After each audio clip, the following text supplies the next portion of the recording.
Hi guys, I'm Architect Pedro Santos Jr. of JPT Review Center, and we're now going to answer items 386 onwards of your TAPP refresher module. So I'll be flashing the questionnaire on the right side of the screen and then the answers on the left side of the screen. Let's begin with item 386. The question is, in classical architecture, this is the enclosed space of a portico, peristyle, or stoa, generally behind the screen of a column. The correct answer is teroma, letter A. So I'm flashing a photo of a plan of a temple. Yung teroma is this space between the colonnade and the walls of the cella or the naos. So that gap is the teroma. Okay, so the correct answer is A. Let's move on to item number 387. In classical architecture, it is a decorative recess set into a wall for the purpose of displaying a statue, vase, font, or other objects, and in medieval structures, they often have canopies or gables over them. The correct answer is letter C, niche. FYI, it's pronounced in two ways, both are valid. You can say niche, or you can also say niche. So anyway, here's a photo of a niche. 388, in ancient Greek architecture, this refers to covered walkways or porticos, commonly for public usage. The correct answer is letter A, stoa. So a stoa is like we said in the question, a covered walkway or a portico. It's typically lined with Doric columns, and it's a common fixture of many towns in ancient Greece. It was used as a place where people could debate and discuss ideas. So here's a photo of a Greek stoa. Let's go to 389. In classical architecture, it denotes a temple with a portico both at the front and at the rear. The correct answer is amphiprostyle. So meron kang portico or colonnade sa harap at sa likod, like in this temple that we're showing, it is called amphiprostyle. No? Kung isang side lang, like sa harap lang, then prostyle yung tawag doon. But since both sides siya, it's amphiprostyle. 390. A roof structure without walls providing shade or serving as an ornamental structure in a landscape. The correct answer is gazebo, letter A. Okay. 391. A Greek gathering place or assembly. Gathering place or assembly place. Later, it also served as a marketplace. The correct answer is agora. Okay, these are easy questions. Let's go to the next one. A Greek council or senate house. The correct answer is letter B, bouleuterion. Please recall the two related terms. No, you have the term bouleuterion and then the prytaneon. Bouleuterion is the senate house or the council house. Prytaneon is the executive house. Okay, parang one is Congress, the other is parang Malacanang, or executive branch of the government. All right, 393, a long passage leading to an Aegean chamber or tomb. This passage, the correct term for it is letter B, dromos. Okay, so we're showing you yung tholos and dromos because those are the two related things. This is the tholos, okay, and the pathway leading to it is the dromos. This is one of the more famous examples of tholos. This is the treasury of Atreus. Anyway, let's go to 394. Identify the following. So we have several choices, right? For drawings, we're being asked to identify clockwise starting at the topmost left. So ito yung topmost left. We're going to name them like that. So you have to.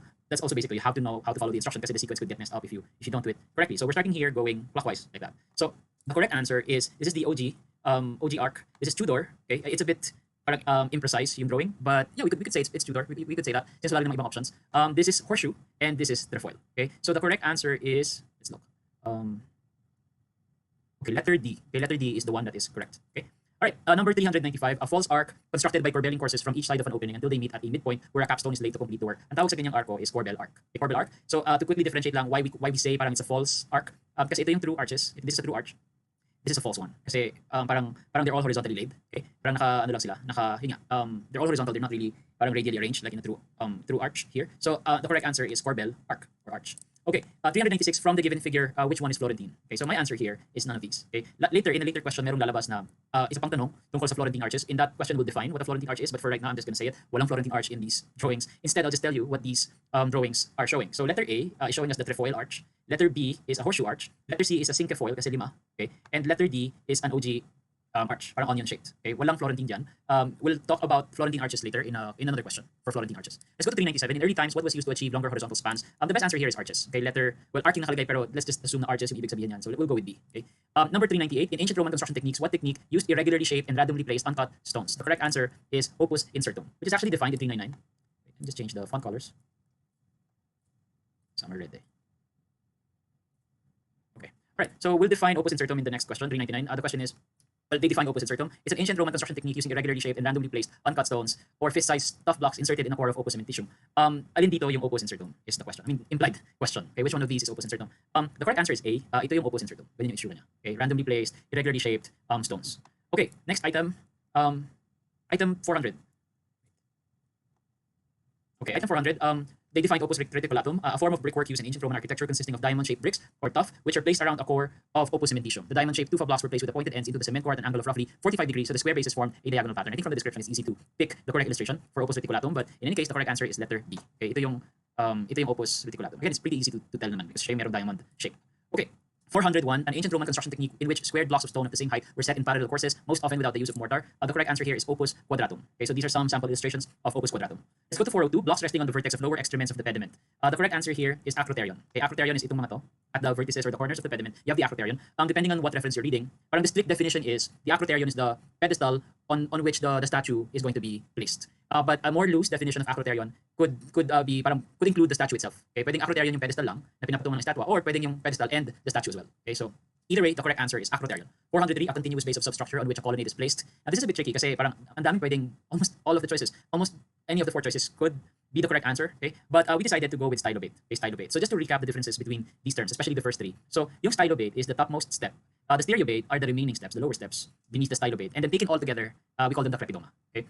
For me, this was between stylobate and crepidoma. Yun lang yung pinagpilian ko. I didn't choose yung word na base kasi masyado generic, and besides the question is already saying anong tawag nga dun sa base, right? The word base was used in the question, so I wouldn't choose base. Also stereobate, I wouldn't, just because parang they're the lower steps eh. The columns do not parang directly rest on the stereobate. Okay, so for me it's either the topmost layer where the columns are actually the columns are actually touching, which is the stylobate, or the entire thing, which is the crepidoma. We decided to go with stylobate just because parang in the question medyo sinabi on which a colonnade is placed. Okay, but honestly it could go either way. If you don't like that answer, then I hope you choose the next best. It's a close call. Pwede rin yung crepidoma. But I just think that the word stylobate is a slightly better answer just because it directly addresses the question a little bit better. Okay, so we'll go to 404 now. The question is the base or platform upon which a column, pedestal, statue, monument, or structure rests. The correct answer is plinth. Okay, so ito yung column base, right? This is the plinth. Parang patungan, parang a platform kung saan mo pwede ipatong yung column. We'll go to 405. Statue of Athena Nike, the earliest fully Ionic temple on the Acropolis. Yeah, this isn't really a question. Maybe, okay, I'll have them change this question into parang locate the statue na lang on the map kasi dapat may choices yan eh, pero wala pang choices. I'll mark this as red. I'll fix this. So when you see it, there will be choices, okay? What we'll do is we'll ask you na lang to parang identify the statue of Athena Nike on the map. So I'll tell you now where it is. This is the statue of Athena Nike. This is the entire map of the Acropolis of Athens. So many structures, right? Hopefully you know. Now, for example, that's the Parthenon. This is the Erechtheion. We'll ask you to locate the Temple of Athena Nike, and this is the Temple of Athena Nike. Okay, so the choices will be several pictures. Anyway, so that's the Temple of Athena Nike. 406. Wait, let me just save this. Okay, 406. What is the Acropolis which contains a female figure serving as a column? The correct answer is the Erechtheion. Okay, so this is the Erechtheion, a photo of the Erechtheion, and ito yung famous parang porch of the Erechtheion containing the caryatids, okay, which are the hindi describe the female figures serving as columns. Okay, 407, a grotesquely carved figure of a human or animal serving as a spout, projecting from gutter to throw rainwater clear off of a building. The correct answer is gargoyle. Okay, gargoyle. This is a sample gargoyle. Okay, 408, a semicircular or polygonal projection of a building, usually vaulted, used especially at the sanctuary of the church or at the east end of the church. The correct answer is apse. Okay, so in the church plan, this is the apse. Okay, notice that it's on the east end. Meron tayong north, south, east, west. East side dito, yung outer side, and that's where the apse is. Okay, east side. 409, a dome is formed by, I think the best answer is arches. Okay, arches, not any of the other choices. 410, identify 1 and 2 from the figure. So, okay, I think medyo nagulo yung arrow, 409. Anyway, 1 is pointing here and 2 is pointing here. Okay, the correct answer is boss and web. Okay, this is the boss, and the space beneath, between the ribs, kasi ito yung ribs eh. Ito yung rib. The space between the ribs is the web. So the best answer is letter B, boss and web. Okay, let's move to the next. Okay, sorry, 410. Okay, we're now going to do 411. In Romanesque architecture, how are the walls treated? Okay, one of the parang hallmarks of the Romanesque style is the very parang widespread use of this design technique, alternating columns and piers. Okay, so yan. So in this example, we're showing you these are actual columns, these are not, these are just piers. So this is very commonly done in the Romanesque style. So the correct answer is letter B. 412, what is a pro style? The correct answer, so we have 5 choices, right? Pag sinabing pro style, meron siyang colonnade sa harap, right? So sa harap lang, wala sa ibang sides. The correct answer is letter D. Siya lang yung merong colonnade sa harap na walang ibang element. Kasi ito meron din, pero meron siyang sidewalls. So that's something else, right? So the best answer is this, okay? Colonnade na hindi enclosed ng mga sidewall. Sa harap lang. Okay, let's go to 413. Which one is amphi-pro style? Again, pag sinabing amphi-pro style, may colonnade sa harap at sa likod. The correct answer is letter B. Okay, 414. What is an antis? Parang pinapapili dyan. Alin daw dyan yung antis? Ang best answer for this is definitely letter C. Okay, all of the columns that you have here are in between the anta. Okay, ito yung anta or antis. Isa dito. They're located in that space. Walang ibang column. No, ito meron din eh, pero you still have a colonnade that are not within the antis, right? So this is the best answer. Okay, the correct answer is letter C.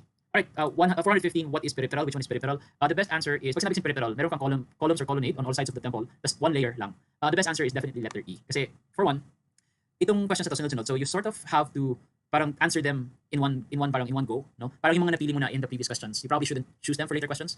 Pero anyway, even if you do consider all of them, although if I were you, I wouldn't consider na yung mga napili natin. Pero even if you look at all 5, ang talagang may colonnade on all sides are A and E, and A happens to have 2 layers, and E only has 1 layer, right? And pag sinabing peripheral, 1 layer lang of colonnade. So we're going to go with E, okay?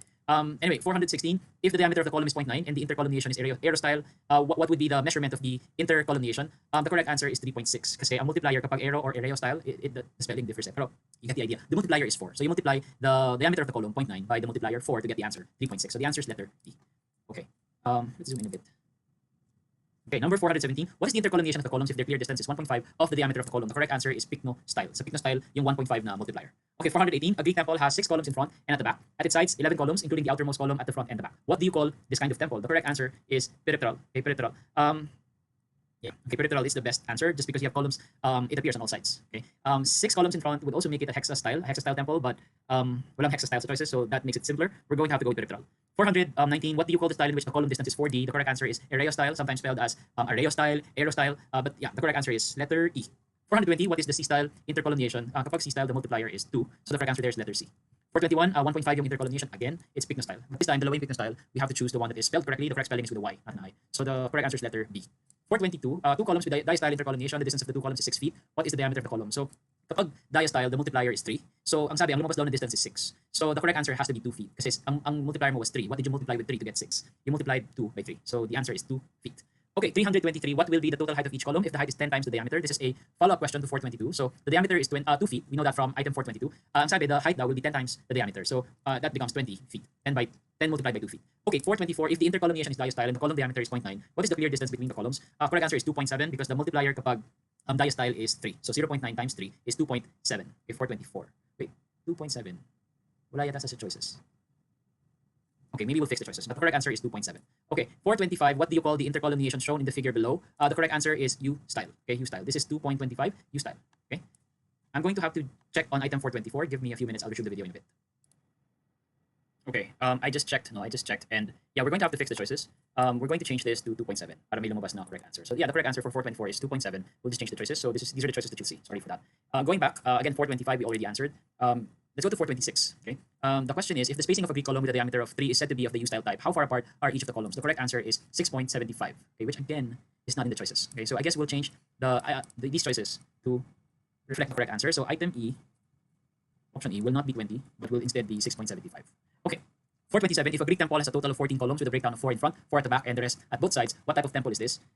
This is the best answer is peripteral. Okay, peripteral. Because hindi siya pro-style, hindi siya anti-pro-style, hindi rin siya dipteral kasi wala rin naman sinabing 2 layers of columns. So best answer, peripteral. Let's go to 428. A temple has 8 columns in front and rear with 15 columns on both sides, including the 2 columns at the front. What do you call this columniation? The correct answer is peripteral octastyle, letter B. Peripteral because we have columns on all sides of the temple, and octastyle because we have 8 columns in the facade. So peripteral octastyle temple. Okay, we'll do 2 more questions. So merong drawing na binigay, several drawings, each one labeled with a letter. And the question is, which one is peripteral? The correct answer, the one that is peripteral is illustration F, which is option D. Okay? This is peripteral kasi siya yung merong 1 layer of columns on all sides. The problem with the others, ito for example, engage yung column dito eh. So parang false colonnade siya. Pseudo peripteral lang yan. Ito yung true peripteral. So we're going to go with illustration F, which is in the choices letter D. Okay, and which is pro-style? The correct answer is illustration D, this one. Okay, this is pro-style kasi nga siya yung mayroong colonnade on the front only. Ito kasi front and back eh. So ito yung tamang sagot. They're not inside the antis or the anta. Nasa harap lang sila, wala sa likod. So we're going to go with illustration D, which is option C. Okay, so we're going to end the video here. We'll continue with the other questions in another video. Thank you. Hi guys, so we're now going to continue with the rest of the questions. We're going to start with 431. The question is, considering a Greek temple with 8 columns in front, if a column's diameter is 2.5 meters and the span between each column is 3 meters, what is the length of the platform without considering the 2 steps? And the correct answer here is 41 meters. So you can just do the math. So you have 8 columns na tig to 2.5, and then kapag 8 yung columns mo, you have 7 gaps between each column. I mean 7 gaps between the columns, right? And each gap now is 3 meters. So that's 3 meters times 7, that's 21. Tapos yung 8 columns times 2.5 naman is 20. So 20 plus 21 is 41 meters. Okay. Item 432, what are Dosseret blocks? So you have several choices here: super abacus, echinus, architrave, etc. Super abacus yung best choice for Dosseret blocks. Super abacus is one way to refer to Dosseret blocks. Sometimes they're also called imposed blocks. So just to recall, Dosseret blocks are supplementary cubical blocks or super abacus, often taller than the capital itself, placed over an abacus to support the weight of the vaulted ceilings. Very common in Byzantine domes. Okay, so let's go to item 433. Given this figure, which part now is letter A? Okay, letter A is abacus. Letter A. Okay, part A is abacus. Okay, part B is the echinus, which is option B, and part C is the hypotrachelium, which is letter C. Okay, so that's pretty convenient. No, 435. 43 to 435 is ABC. Okay. Oh, sorry, no. Nagbabago-bago pala yung choices. Basta sa 433, the correct answer is A, abacus. 434, the correct answer is B, echinus. And 435, the correct answer is E, hypotrachelium. Okay, next 436. In the Doric order, what do you call letter D? So letter D is nakaturo doon. Okay, the correct answer here is the metope, which is option D. Okay, 437, letter E naman is pointing there. Okay, ito yung letter E. Okay, the correct answer for 437 is triglyph. Okay, triglyph. 438, identify the parts in the figure below. So we have some choices here, top to bottom, no, A to D. The correct answer is cornice, yung pinakataas, frieze yung gitna, architrave yung ilalim, and then ito is the capital. So cornice, frieze, architrave, and capital. The correct answer is option C. Okay. Okay, let's go to item number 439. Identify letter C in the figure below. So maraming naka-call out na part, no. We're trying to name this, no, itong letter C. The correct term for that is tierceron. Okay, tierceron. Yan. Okay, 440. Identify the part pointed at by the arrow. So the arrow is pointing here. Okay, the correct answer is it's a Corinthian capital. Okay, Corinthian capital, just because yung features niya is more Corinthian than Ionic or Doric or Tuscan. 441, what is a lirn? The correct answer is it's a tertiary rib spanning between two other ribs instead of from a Springer or to the central boss. The correct answer therefore is letter B. Ito yung Learn. Instead of from the Springer or to the boss, it goes from one rib to the next, no? One rib to another rib lang. In many situations, in many cases, the Learns form a star-shaped pattern on the vaulted ceilings of Gothic churches. Okay, some good references easy to find are the Vault Wikipedia article. You can easily look this up online, or the Vault entry on D.K. Ching's Visual Dictionary. That's also a good reference. 442. What is a tierceron? A tierceron is a secondary or intermediate rib in a rib vault rising from one of the main springers and connects to a point on the ridge rib. So the correct answer is letter A. So it comes from the main Springer and goes to a point on the ridge rib. So in this illustration, ito yung tierceron. Parang galing siya sa Springer but it doesn't go to the boss kasi yun yung main diagonal rib eh. Instead of going to the boss, it just goes here. Okay, so yun, goes to the ridge rib but not the boss. Okay, 443. What is a Springer? The correct answer is letter D, the lowest voussoir on each side of an arc. Ito siya. This one, the first one, this one, and then that one. Yun yung Springer. Okay. 444. What is a ridge rib? It's a rib that runs down the apex of the vault in a longitudinal direction. So ito yung vault. In this case, fan vaulting ito. Pero anyway, ito yung vault. No, so this parang apex running down the length of the ceiling. Okay, is the ridge rib. Okay. What is a copula? A copula is a small, often dome-like but not always dome-like structure on top of a building. So ito yung copula. Okay. This is option C. Option C. 446. Identify the part indicated in the figure below. So the arrow is pointing at the ridge. Okay, it's pointing at the ridge of the roof. 447. What do you call the intersection of two vaults? Okay, there are two parang okay answers here, yung groin and rib, but we're going to go with the more generic one, groin, yung pipiliin natin. Okay, kasi definite yung groin, parang pag nag-intersect yung vault, you're going to have groins, but you won't necessarily get ribs. Okay, so there's just a minor distinction between the two. Mas basic yung groin, we're going to go for a groin. Okay, 448. What is the purpose of fortification? The purpose, basic answer is defense. We're going to go with letter B, defense. 449. What is the purpose of a fortress? The purpose is to protect against enemy attacks. Okay, so letter C. Okay, defense. 450. What element in classical architecture creates lines and shadows as light strikes? Now this is a bit one of those questions na parang medyo problematic slightly kasi technically all of these will create lines and shadows, right? Pero if you think about it, like which of these elements parang exist for that sole purpose of creating lines and shadows, then the answer becomes much more clear. The answer is molding. Kasi as in literally that's their only purpose is to create lines and shadows, right? So the correct answer is B. 451. Greatest influence for Chinese architecture. For this one we went with politics. We're not saying that the other choices were never an influence. It's just that it's parang the effect of politics on Chinese architecture is much more pronounced than it is in other civilizations. So because of that parang strong effect of politics on the architectural culture of China, we felt like this was the best choice. Politics or government. 452. Which of the following influences contemporary architecture? Okay, this is a toss-up really between A, B, and C. They're kind of all correct. It's hard to choose just one, so this is one of those few instances where we're actually going to choose all of the above. Okay, 453. How did the Romans create structures with great spans? Again, they used arches, so letter C. 454. What was the purpose of the Roman Colosseum? Please remember that it was used for gladiator battles. Okay, gladiator battles. Letter B. It was used for a variety of purposes, pero out of all of the choices here, pinaka-direct answer yung gladiator battle. 455. Creation of cities and construction of churches during the Roman Empire was mostly considered at which part of the empire? Okay, first of all, it's really just east or west. Yun naman yung hatian ng Roman Empire. There's the eastern side and the western side, but the correct answer is the eastern side. Okay, 456. Gutter in modern times is like okay, this is a series of questions really. Ano raw in modern times yung gutter? Frieze, architrave, etc. This is a bit of a parang tricky line of questioning kasi parang you're being forced to make an analogy between yung ancient and Greek entablature elements and today's building parts. And the problem with that kind of questioning is wala namang direct path from, parang walang direct evolution from, say, the Greek entablature to the elements of buildings today. No, you can't really say na parang this part of the building today is a descendant or parang it was descended from this Greek element of this temple. You can't really say that. So this is parang an analogy that is very forced, in my opinion, very pilit. But nonetheless, we have to try to answer. We have to make an analogy. So if we're going to make an analogy, this is how I would do it.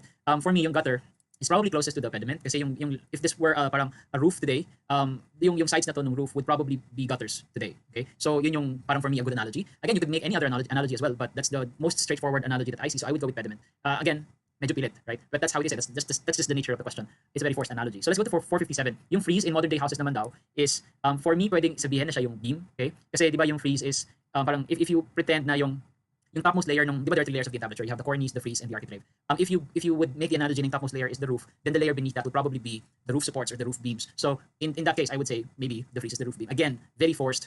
I'm not at all saying na merong evolution yung frieze nag-evolve siya into the roof beam. Definitely not. But it's just the easiest analogy to make for this question. Okay, so let's go to 458. In modern day construction, what is considered the architrave? Kung roof beam na yung frieze, then you could probably say that the architrave is the lintel beam. Again, yeah, if you would like to make other analogies, I think there may be other analogies that we could make, but that's the one that I see, parang the first analogy I saw. So I'd go for that, lintel beam. 459, the basketball court's orientation for the shorter side. Ang main consideration dito is we don't want the players na nasisilaw sa araw, right? And we know na medyo direct yung tama ng araw sa tao when you're facing east or west. Most times of the day, especially morning and afternoon, early morning, late afternoon. So for that reason, we want to avoid orienting the shorter sides towards east or west. So mas magandang nakatapat siya sa north or south. So ang sagot natin is north-south for the short sides. Okay. 460, a unit of measurement approximately 6 feet by 3 feet. Okay, the correct answer here is tatami. Okay, 6 feet by 3 feet. Many students seem to be confused by tatami and ken. So let's settle this once and for all. Okay, let's start with the more basic idea or concept, which is ken. Ken is a traditional Japanese unit of length. Okay, it's a measure of length. It is approximately equal to 1.8 meters or about 6 feet long. Okay, that length is called ken. The ken is used as a standard measurement in construction. For example, this photo is a photo of the Great Buddha Hall in Nara. Okay, I actually took the photo. Some of the pictures, well, not many, very few of the pictures I'm using in the slides are photos that I took. But anyway, I took this photo, and I remember clearly when we were there, the guide mentioning that the facade is 7 kens wide. 1, 2, 3, 4, 5, 6, 7. So it's 7 kens wide. So anyway, ang bottom line lang is, ken is a measure of length. And hindi pwedeng ken yung sagot mo when the question is 6 by 3 feet kasi medyo rectangle yung sinasabi ng question, medyo area. So the correct answer is tatami. Ano ba yung tatami? Di ba we know naman yung tatami is parang the Japanese math. And ang sukat ng tatami is approximately 1 ken by half ken. So in meters, that's going to come out to about 1.8 by 0.9. In feet, that's going to be 6 by 3 feet. So yeah, and that's what the question is asking about. 6 by 3 feet, that's a tatami. Okay. Again, kung hindi siya length, don't go for ken. Kasi ang ken, length. Okay, let's go to 461. Where did Gothic architecture originate? The style came from France. That's why it was called the French style, right? So it's a French, the origin is French. So France seems to go. 462. Generally recognized as the father of stained glass. He was the first to conceptualize the use of stained glass windows to create a heavenly light. Okay, we'll just go to the answer now. The correct answer is Abbot Suger, letter B. Okay, number 463. The rose window is a prominent feature of. Okay, the correct answer is it's more associated with the Rayonnant style. It's not quite flamboyant kasi it's just parang petals pa, hindi pa siya like flame-like tracery. But it's ornate enough and mas associated sa Rayonnant than early Gothic. Okay, 464. The rose window is the correct answer is a tracery circular window. Okay, that's the better answer than letter B. Okay, so 465. Sorry, for 464, the correct answer is letter C, not B. Okay, better answer yung C than B kasi mas nakapture ba yung word na tracery in option C. That's the reason why we're going to choose that with over option B. Kasi option B could also be a wheel design, a wheel window. So we're looking for the rose window. So we have to make sure now the word tracery is in the description. 465 in Gothic churches, what is the purpose of the flying buttress? We all know this, that the purpose of the flying buttresses is to support the high walls, the vaulted ceilings, and to transfer the loads. So this is a picture of the flying buttresses. Ito, this one and then this one. Right? So ito may load diagram siya. I think this is from Wikipedia. So pinapahid dito how the weight of the roof and also the forces from the vaulted ceilings are transferred and distributed through the flying buttresses. Okay. 466. Which plan type is used for Gothic churches? Now this is a bit tricky because first of all, not all Gothic churches are in the Greek cross layout. Not all of them are in the Latin cross layout. Most of them are in the cross layout, pero hindi laging Greek, hindi rin laging Latin cross. So ang sagot ko is cross, cruciform. Okay, it's usually a cruciform layout. It's just we can't choose Greek kasi marami din Latin cross. Okay, so let's go to 467. A type of plan that refers to a type of design around a vertical axis that can be circumscribed within a circle. In ancient Roman times, it was widely used for tombs and temples, and churches during the early Christian times also used this plan. The correct answer for this is central plan. It can be circumscribed within a circle. 468. During the Middle Ages, this plan became the standard for churches. This plan is symmetrically organized along a longitudinal axis, and it is the basis of a type of church known as the Basilican church or Basilican plan. I think this is pretty easy. Again, kung central plan yung una, then this has to be letter D, the actual plan. Okay, parang may axis. Okay. 469. Characterized by horizontal elements supported by columns. The correct answer is for us trabeated. Now, pwede mong sabihin, I mean, medyo weird kasi to choose columnar. The word post is also sort of related, but horizontal element ng may column, mas magandang, mas nakaka-capture yon ng word na trabeated or trabeation. Okay. 470. What is the given figure? So there's an illustration there. Ang best answer for us is post and lintel. This is a close call between post and lintel and trabeated. But just in this case, kasi the post and the lintel elements are very well defined, diba? So for that reason, we lean towards post and lintel instead of trabeated. Definitely, it's not pedimented. Okay, 471. What is entasis? This is super basic. Entasis is a bulging of columns. This is done to counter yung illusion of concavity produced by a straight shaft. No? Para magbukang tuwid, para malabanan daw yung illusion of concavity, ginagawang medyo parang bulgy yung columns, and we call this entasis. Okay, 472. A Roman column derived from the Greek Doric order. Tuscan. Okay, so again, ito yung 5 orders. Ito yung Doric, Ionic, Corinthian, and then the Romans gave us Tuscan and Composite. And Tuscan is pretty much a simplified version of the Doric order. So for 472, the one that is derived from Doric is Tuscan. We're going to go with D.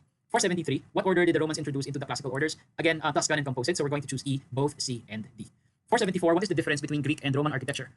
Your choice is Greeks focus on grandeur, Romans on temples, or is it baliktad, Romans on grandeur, Greeks on temples? Or D, Greeks produce larger structures than Romans, or is it baliktad, Romans produce larger structures than the Greeks? For me, the best answer is letter E. Parang yun yung is the one that sounds the most correct. In terms of scale talaga, it's not even close. The Romans produced much grander, larger structures than the Greeks did, primarily because mas advanced yung kanilang ability to engineer structures. Now they could do arches, which enabled them to build aqueducts and so many other larger structures. So for me, the one that sounds the most correct is E, and I'm going to go with E. 475, of the following, which one is the simplest?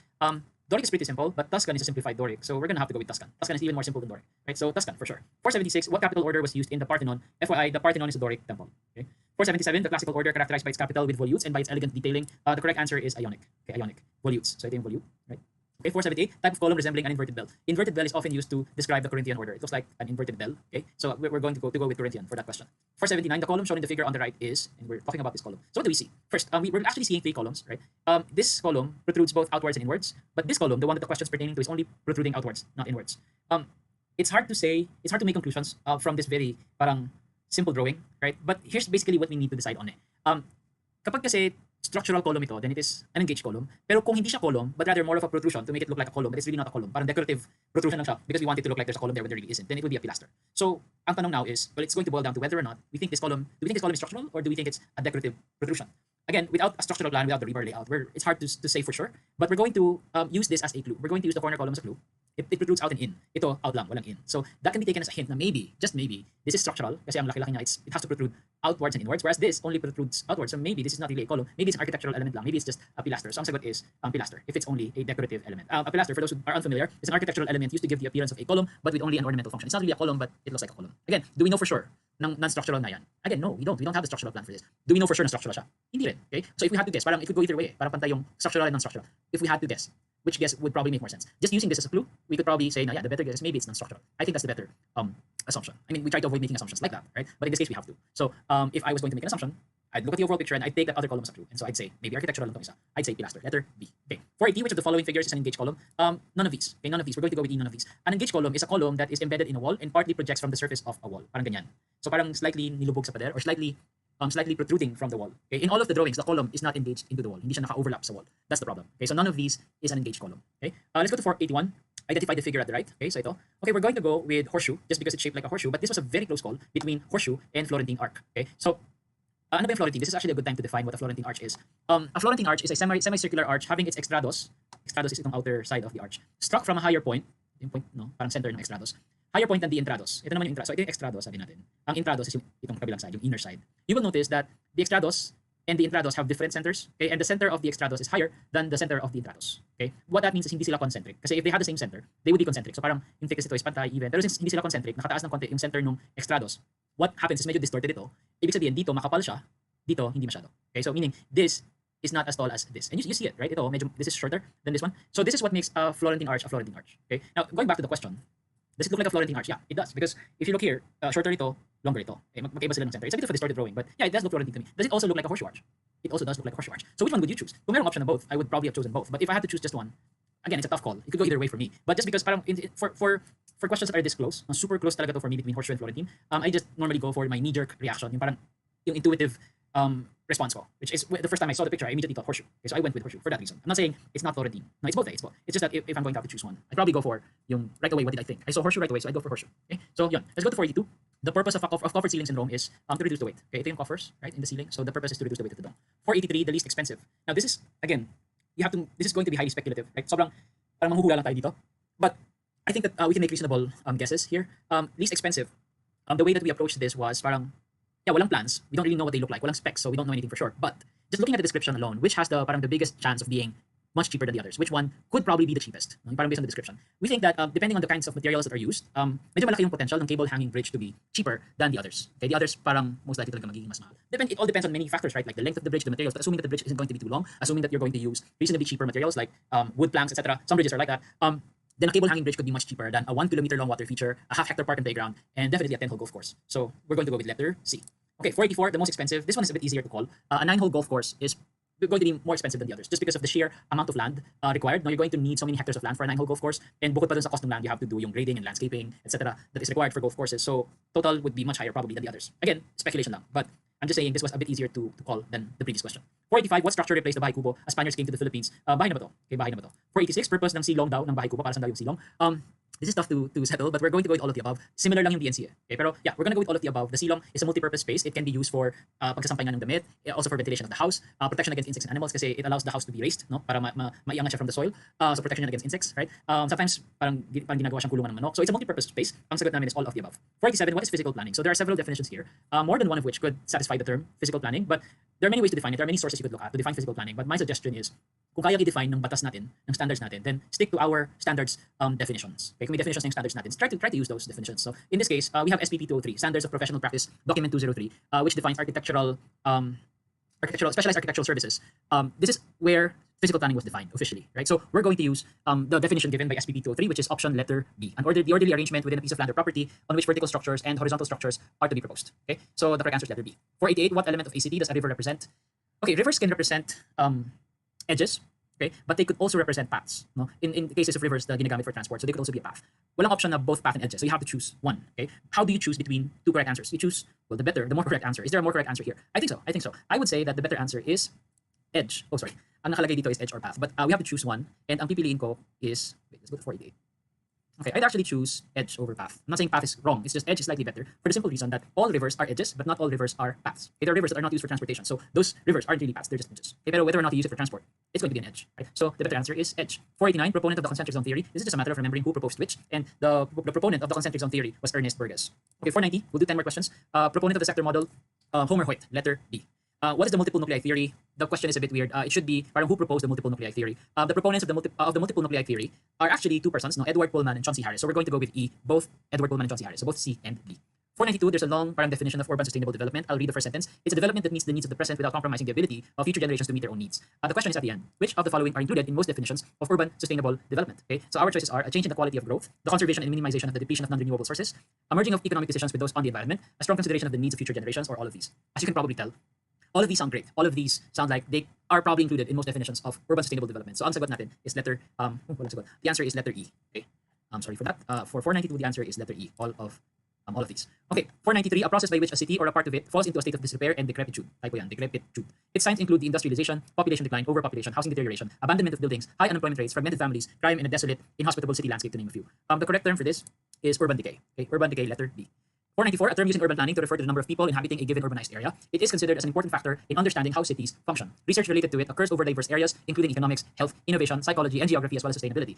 So nakalagay dito, number of people over an urbanized area. The correct answer is urban density. Density naman is easy, diba? We know naman pag sinabing how many people over an area, that's obviously density. But this one is not just any area. Urbanized area, yung pinag-uusapan. So the correct answer is urban density. Okay, speaking of density, more questions about density. 495, a unit per area density measurement that includes, in its calculation, lands occupied by public rights of way, recreational, civic, commercial, and other non-residential uses. Ito, ang tawag dito is gross density. Okay, gross density. Kasi kasama pa daw dito yung non-residential lands. Again, let's recap what we know about density. When we talk about like how many people live over a specific size of land, no, a specific area, we're talking about density. Okay, like for example, 10,000 people over X number of hectares. That's density. Okay.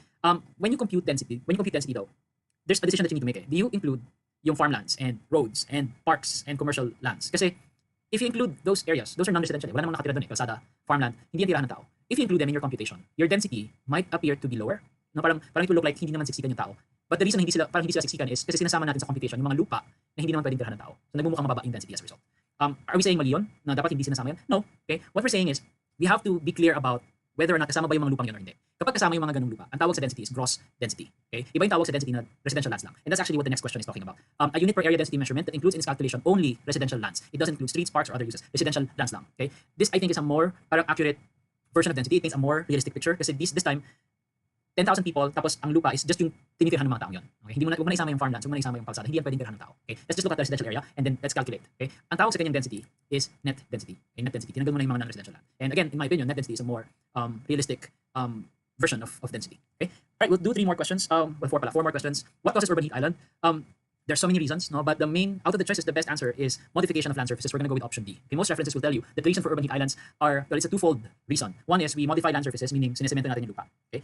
Pinuputol natin yung mga puno, kasama yun doon. And the other reason is we produce a lot of heat by energy usage. Okay? Because we burn fossil fuels, we use equipment, etc. We generate heat as a byproduct, and that contributes to urban areas being so much hotter than surrounding areas. Urban heat island yung result. So anyway, out of the choices, we're going to go with modification of land surfaces. Okay? 498.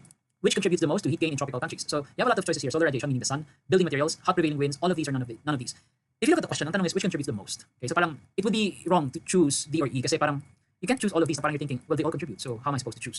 Well, I know they all contribute probably, but the question is which contributes the most? So you have to try your best to choose just one. You have to choose a most. Okay, and in my opinion, the one that is the biggest contributor to heat gain in tropical countries is the sun. Okay, of course, the way that we choose materials has a big impact. Concrete is a terrible choice when it comes to heat gain, but we keep using it. The hot prevailing winds also impact how much heat is gained by our buildings, but at the end of the day, most of it is still from the sun. Okay? Direct solar radiation is still the biggest source of heat in tropical countries. So even though malaking contributors in BNC, they can't hold a candle to option A, solar radiation. So we're going to go with solar radiation. Okay? Next, 499, in a tropical country where the air moves slowly, what will you use to efficiently and economically improve building ventilation? So we're looking for an efficient and economical way to improve ventilation. Out agad yung air conditioner. Okay? It's not a very parang efficient and economical way. No? Medyo malakas sa kuryente, mahal yung equipment itself. We're choosing between A, B, C, and D. And mainit daw, hindi gumagalaw yung hangin. So parang the question is leading us to a solution that will make the air move. So we're really choosing between either a ceiling fan or a wall fan. Okay? Kasi the air is moving slowly. Okay? Hindi problem na parang we need more fresh air or we need smoke to leave.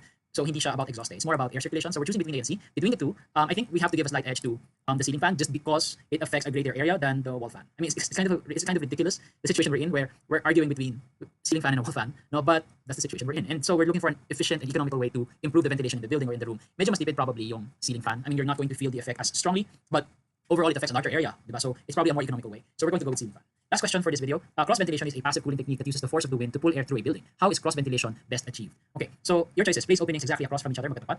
Place openings across but not directly magkatapat, not directly opposite. Size of openings must be equal. Option C: place openings across not directly opposite. Size of the leeward opening must be larger than the windward opening. Or is it D: place openings across not directly opposite?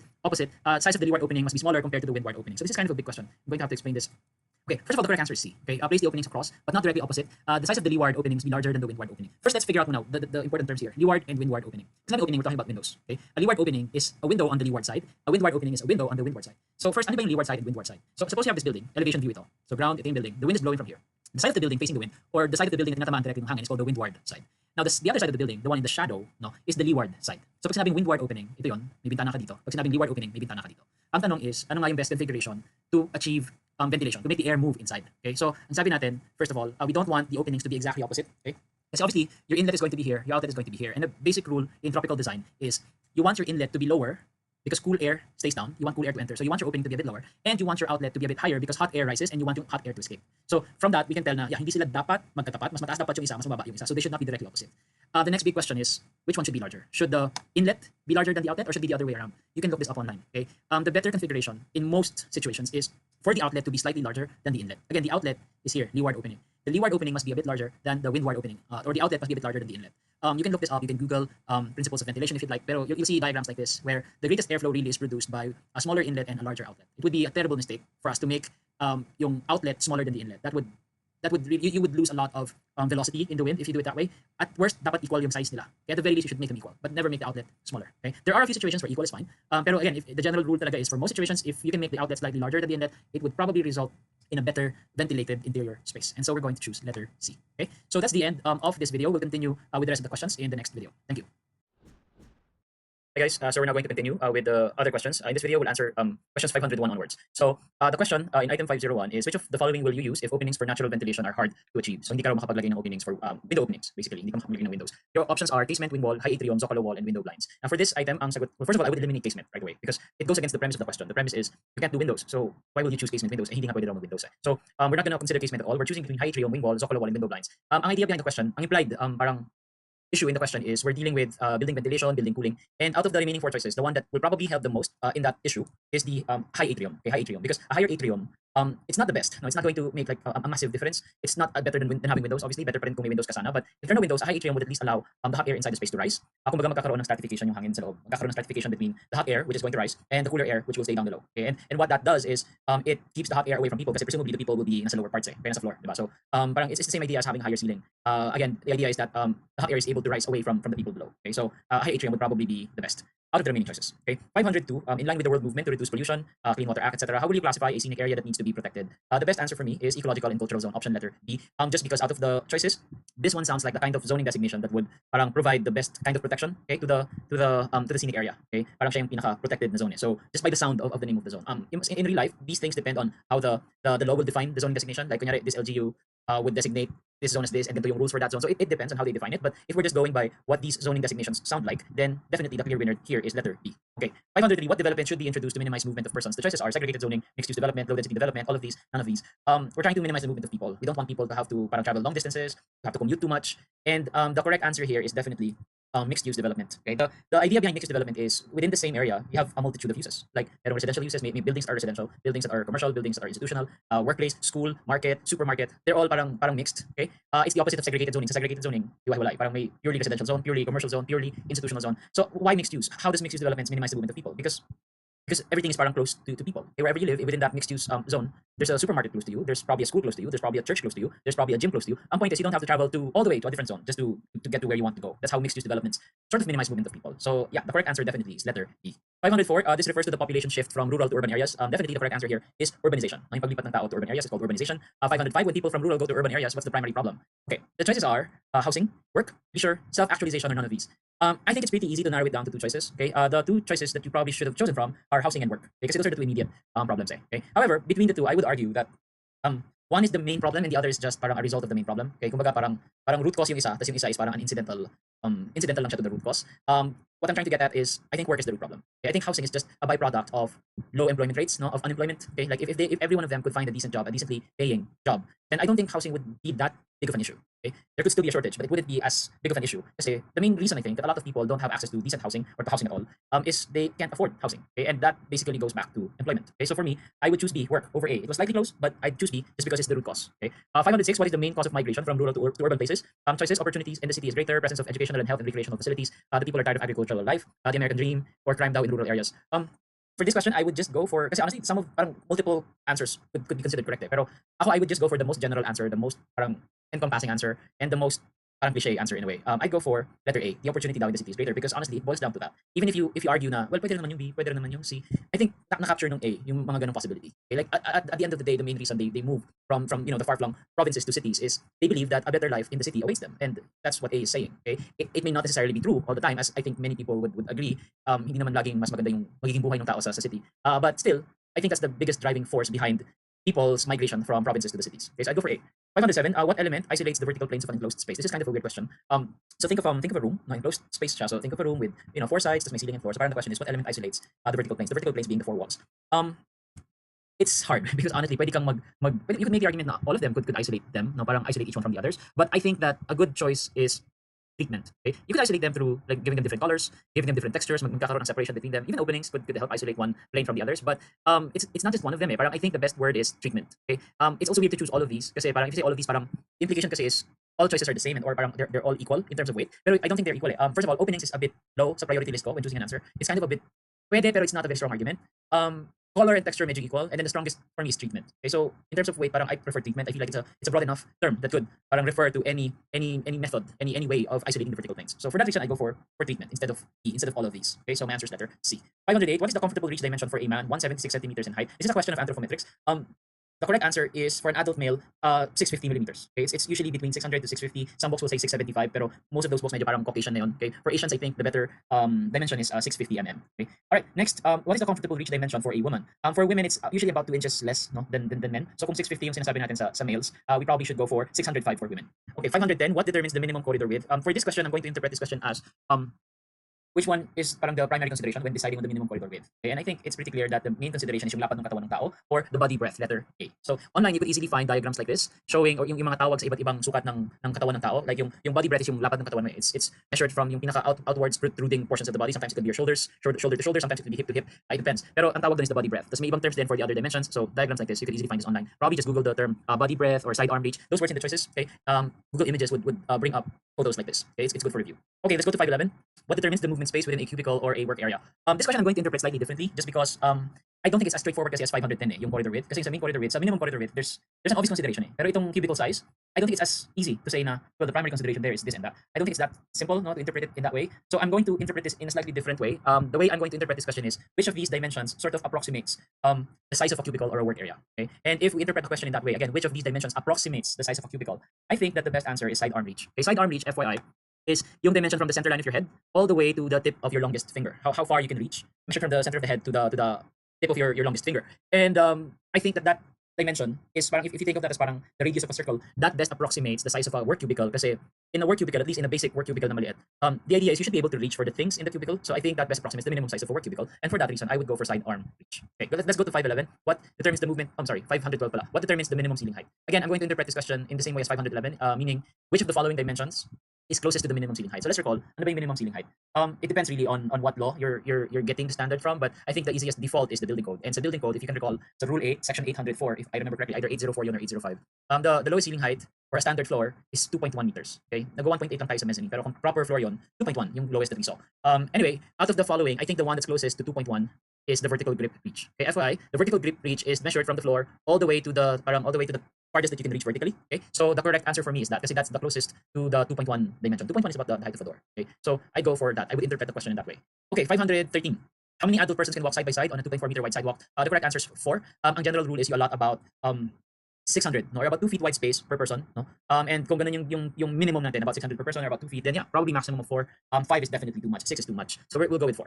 Okay, 514. What is the use of the sun path diagram? FYI, the correct answer here is letter D, to approximate the location of the sun at a given time. Okay, I don't know if you've reviewed how to do this, but there are many. If you look at the slide I'm flashing, it's actually a GIF. So gumagalaw-galaw siya, pinapakita yung step-by-step procedure of how to use it.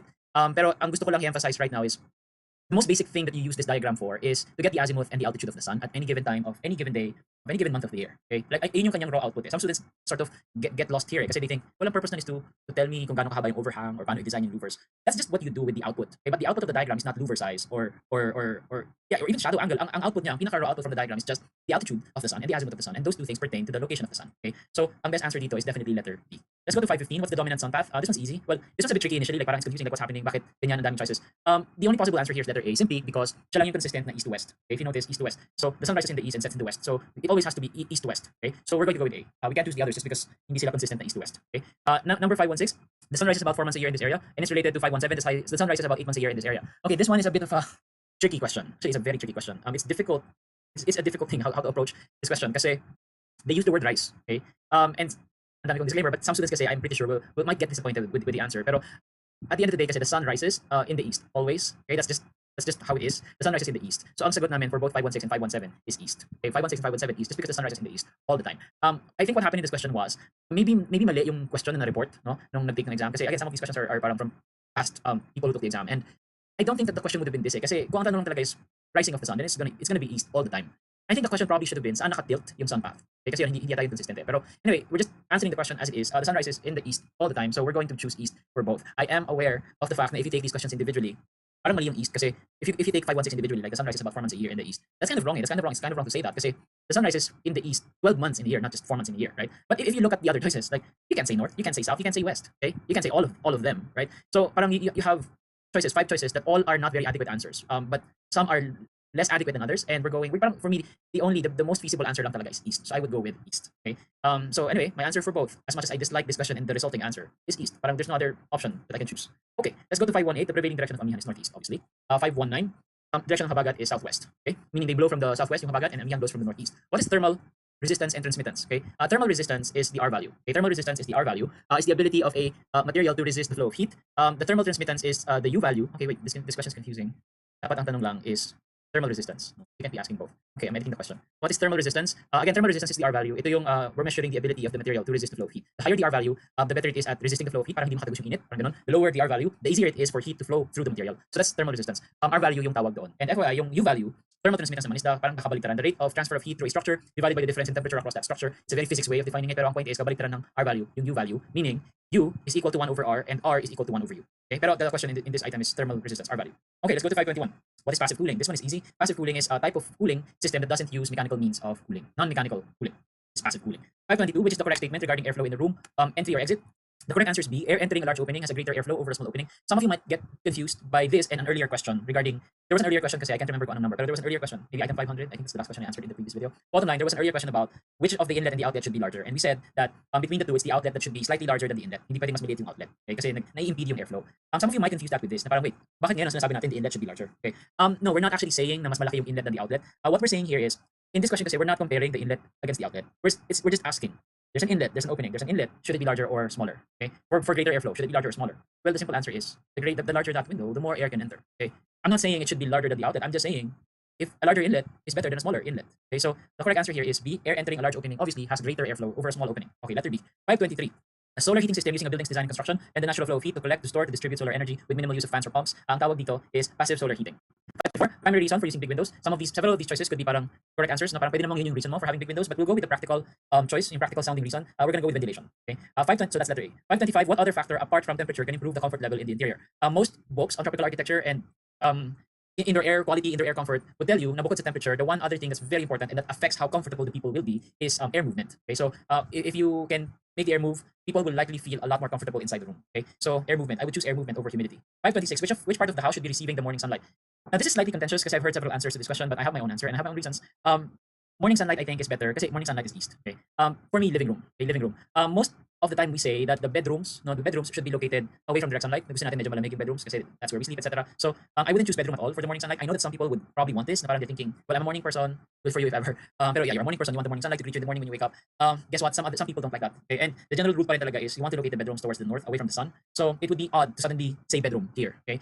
So 4 choices remaining for me. Why would I not choose the others? Just because there's no reason for me to choose the bathroom, the kitchen, or the garage. I don't really understand why you would specifically need them to face the morning sunlight unless you have a weird parang pamahiin or it's a weird cultural thing, then maybe yes. Pero generally, there's really no reason for them to specifically be facing the morning sunlight. Whereas the living room is number one, it's parang the main space in the house where you entertain. It's the parang the face of the house. I mean, inside that, it's parang the face of the house, the part of the house that most people would see. And so it should be well lit, ideally, even in the morning, if morning pa lang, maliwanag na. And also, I think there are some people who see this as kind of a parang pamahiin thing where yung morning sunlight brings suerte, and so it should enter the house first thing in the morning. So I think that's another reason. But ako, I would even without considering that, I'd still choose the living room. Okay? Especially if the choices are like this. Okay? I wouldn't choose the bedroom for sure. And then I don't really see any reason to choose the bathroom or the kitchen or the garage. So I choose the living room. Letter B. 527, which is ideal in the Philippines. Definitely for the clerestory to be facing north. That's ideal. Okay, north is slightly cooler than the south kasi the sun path tilts towards the south, so mas mainit yung south compared to the north. So north yung malamig na side. That's ideally where you should do your glass finishes, etc. glazing. Okay. 528. Which part of the house is best lighted naturally? So the choices are bedroom, kitchen, living, dining, and garage. Okay. For this problem, I would say living room. Okay, I'd say living room. It was for me a close call between the living room and the bedroom. Okay. First of all, if all areas can be lighted naturally, that would obviously be better. Okay? I'm not saying uy, dapat artificial lighting lang yung dining. Ay, dapat artificial lighting yung kitchen. No, I'm not saying that. Okay. But the question is making you choose kasi one. You have to choose one. Parang, kumbaga, if you were to rank them, alin yung parang priority mo? Okay? Think of it this way, parang, if only one of them will be naturally lit and everything else will be artificially lit, which should you choose to be naturally lit? Okay? This, for me, is obviously going to come down to either the living or the bedroom. Okay? Those are ideally the areas that have natural lighting. Ang weird kasi pag walang natural lighting yan. Pero you have to choose this one. Okay? And between the two, I'd probably choose, kung normal house ito, kung hindi ito condo. If this is a house nga, kasi the question is for a house, I'd say that a living room with no natural lighting is weirder than a bedroom without natural lighting. I've seen bedrooms that are just artificially lit. They're not great. No, they're terrible. Okay? Pero a living room that is not naturally lit, I think is a much weirder thing to see than a bedroom that is not naturally lit. Okay, so it's going to, for me, it's going to boil down to that. If it's a house, I probably prioritize the natural lighting for the living room. Okay, again, better kung lahat naturally lit, obviously. Okay, pero you'll see sa mga condominium, kapag condominium, the answer would probably have to change kasi there are many condominiums na, actually most condominiums have windows only on one end of the unit, and you will notice that it's almost always the bedrooms that are on that end of the unit. Okay, so for condominiums, I'd probably go for the bedroom. Okay, kasi in condominiums, yung living room, especially for smaller units, the living room isn't really that big of a deal, pero it's just that the question is about the house. And a living room, walang bintana, walang natural lighting, I think is a weird living room to contemplate. Okay, so I go for letter C, living.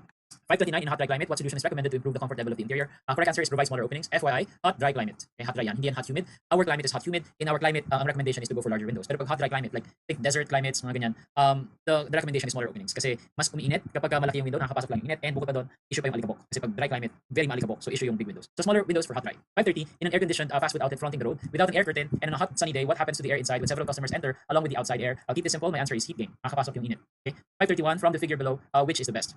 I'll zoom out a bit. This question is easy to answer just because nasagot na siya nung drawing. In the drawing, you can already see yung lines. Okay, yung lines na yan. Those indicate parang how the air will flow inside and how much airflow you're going to get in each room. And as you can see, the configuration that produces the most airflow is illustration A, which is option D. So the correct answer is option D, okay, or illustration A. Pero honestly, when you study these things, you need to probably expect na hindi ipapakita yung linya na yan sa exam. Okay, in the exam, what they would probably give you is yung walls, yung opening, and then itong mga wing wall na yan, tawag yan wing wall. And then they will also tell you where the wind is blowing from. And then it will be up to you to figure out, ganito ba yung magiging wind pattern sa loob? Ganito ba? Ganun ba? Or none? Some guidelines lang for this. General guidelines. Number one, kapag yung opening, parang directly facing the wind, like tinatamaan ng hangin, it's a point of positive pressure. Okay? Yung tinatamaan, kumbaga windward opening. Positive pressure yan. Yung leeward opening, ito kasi, this is shielded by the wing wall. Hindi siya masyadong nahanginan because of this baffle or wing wall. Negative pressure yan. Okay? Why are we talking about pressure points right now? Positive, negative pressure points. Ang sinasabi kasi, kapag merong positive point dito and negative pressure naman dito, positive pressure, negative pressure, air will tend to move from this point to that point. Even if the wind isn't blowing very hard, kapag nagkakaroon ng difference in pressure, the air tends to move towards an area of lower pressure. Okay? What does that mean for us?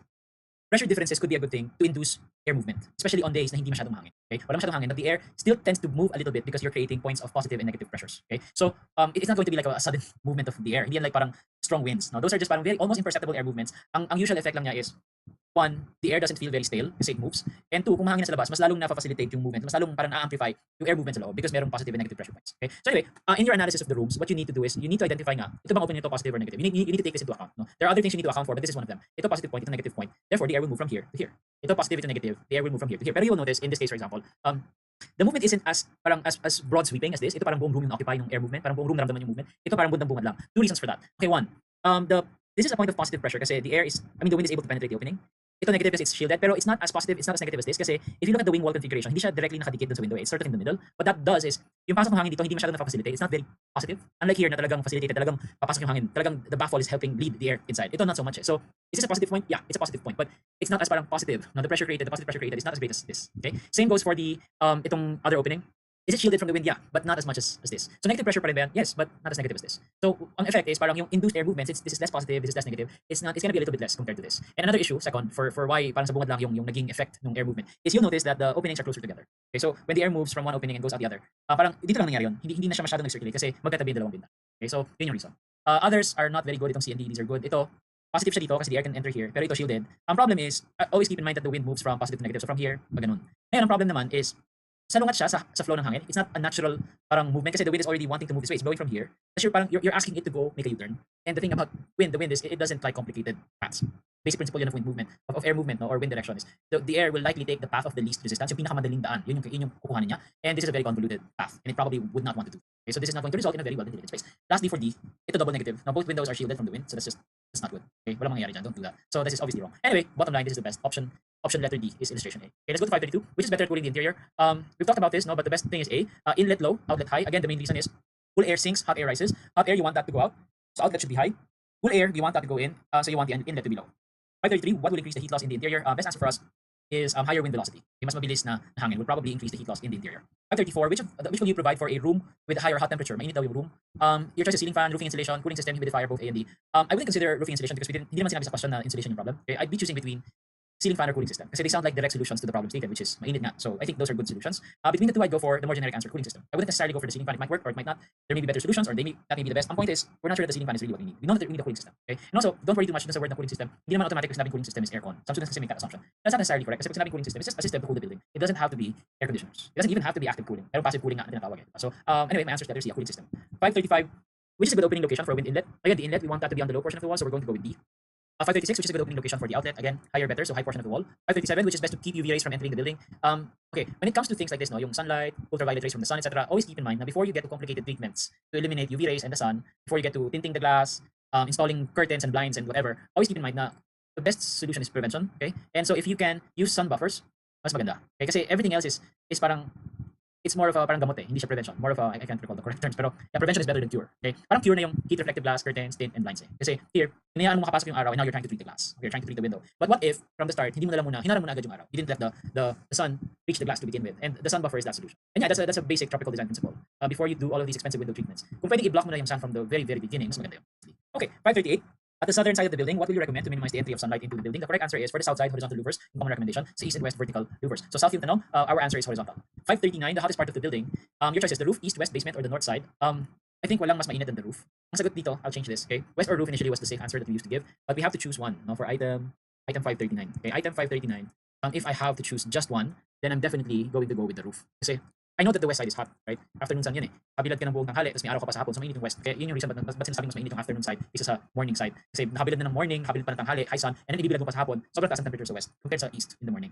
The west is hot, but the roof is the roof. Okay, like I can't even see how you could argue that the west is somehow hotter than the roof. The roof is the roof. Kung walang roof, I'd probably choose west, pero may roof eh. So parang there's no argument anymore. You can't argue against the roof. Okay. 540, which material is the most heat absorptive? This is about the thermal mass properties of the materials, and the one that is the most heat absorptive is concrete. 541, for your roof deck, which color will absorb the most heat? The color that absorbs the most light usually absorbs the most heat as well. The darker the color, the more heat is absorbed, so we're going to go with black. Okay. And 542, which color will absorb the least heat? Kabalitaran, the lighter the color, the more reflected the light is, and the more reflected the heat is. So less heat absorbed. We're gonna go with light gray. Okay. Number 543, in the Philippines, best orientation of solar panels. Common recommendation is for it to face the south. Pag daw sa east and sa west, kasi pag sa east siya nakaharap, morning lang siya nakabilad. Kung sa west naman, afternoon lang. Whereas kung sa south, because the sun path is tilted nga towards the south, mas maganda kung doon nakaharap yung solar panels para the entire day, morning to afternoon, they get some sunlight. Alright, let's go to 544. Where will you recommend positions for a habitable room in a tropical area? Normally, we want them on the north side, the cooler side. So we're gonna go with northeast. 545. Where will you recommend positions for a habitable room? Oh, naulit lang. So we're gonna just repeat the answer, northeast. 546. What will you provide at the ground level to deflect the wind speed? At ground level, I think the item, based on the height of the item, the one that will probably deflect the wind is shrub. It sounds like a good height for the ground level. Okay. 547. The side location, what can be omitted? I think some breakers can be omitted. Ang considerations dito are hillside kasi parang hindi sinabi directly pero ang implication is mataas ng konti yung location mo and you might have a view because of your location. Okay? And so, marami kang ways kasi to improve yung init ng building, to eliminate yung init, to block the sun, etc.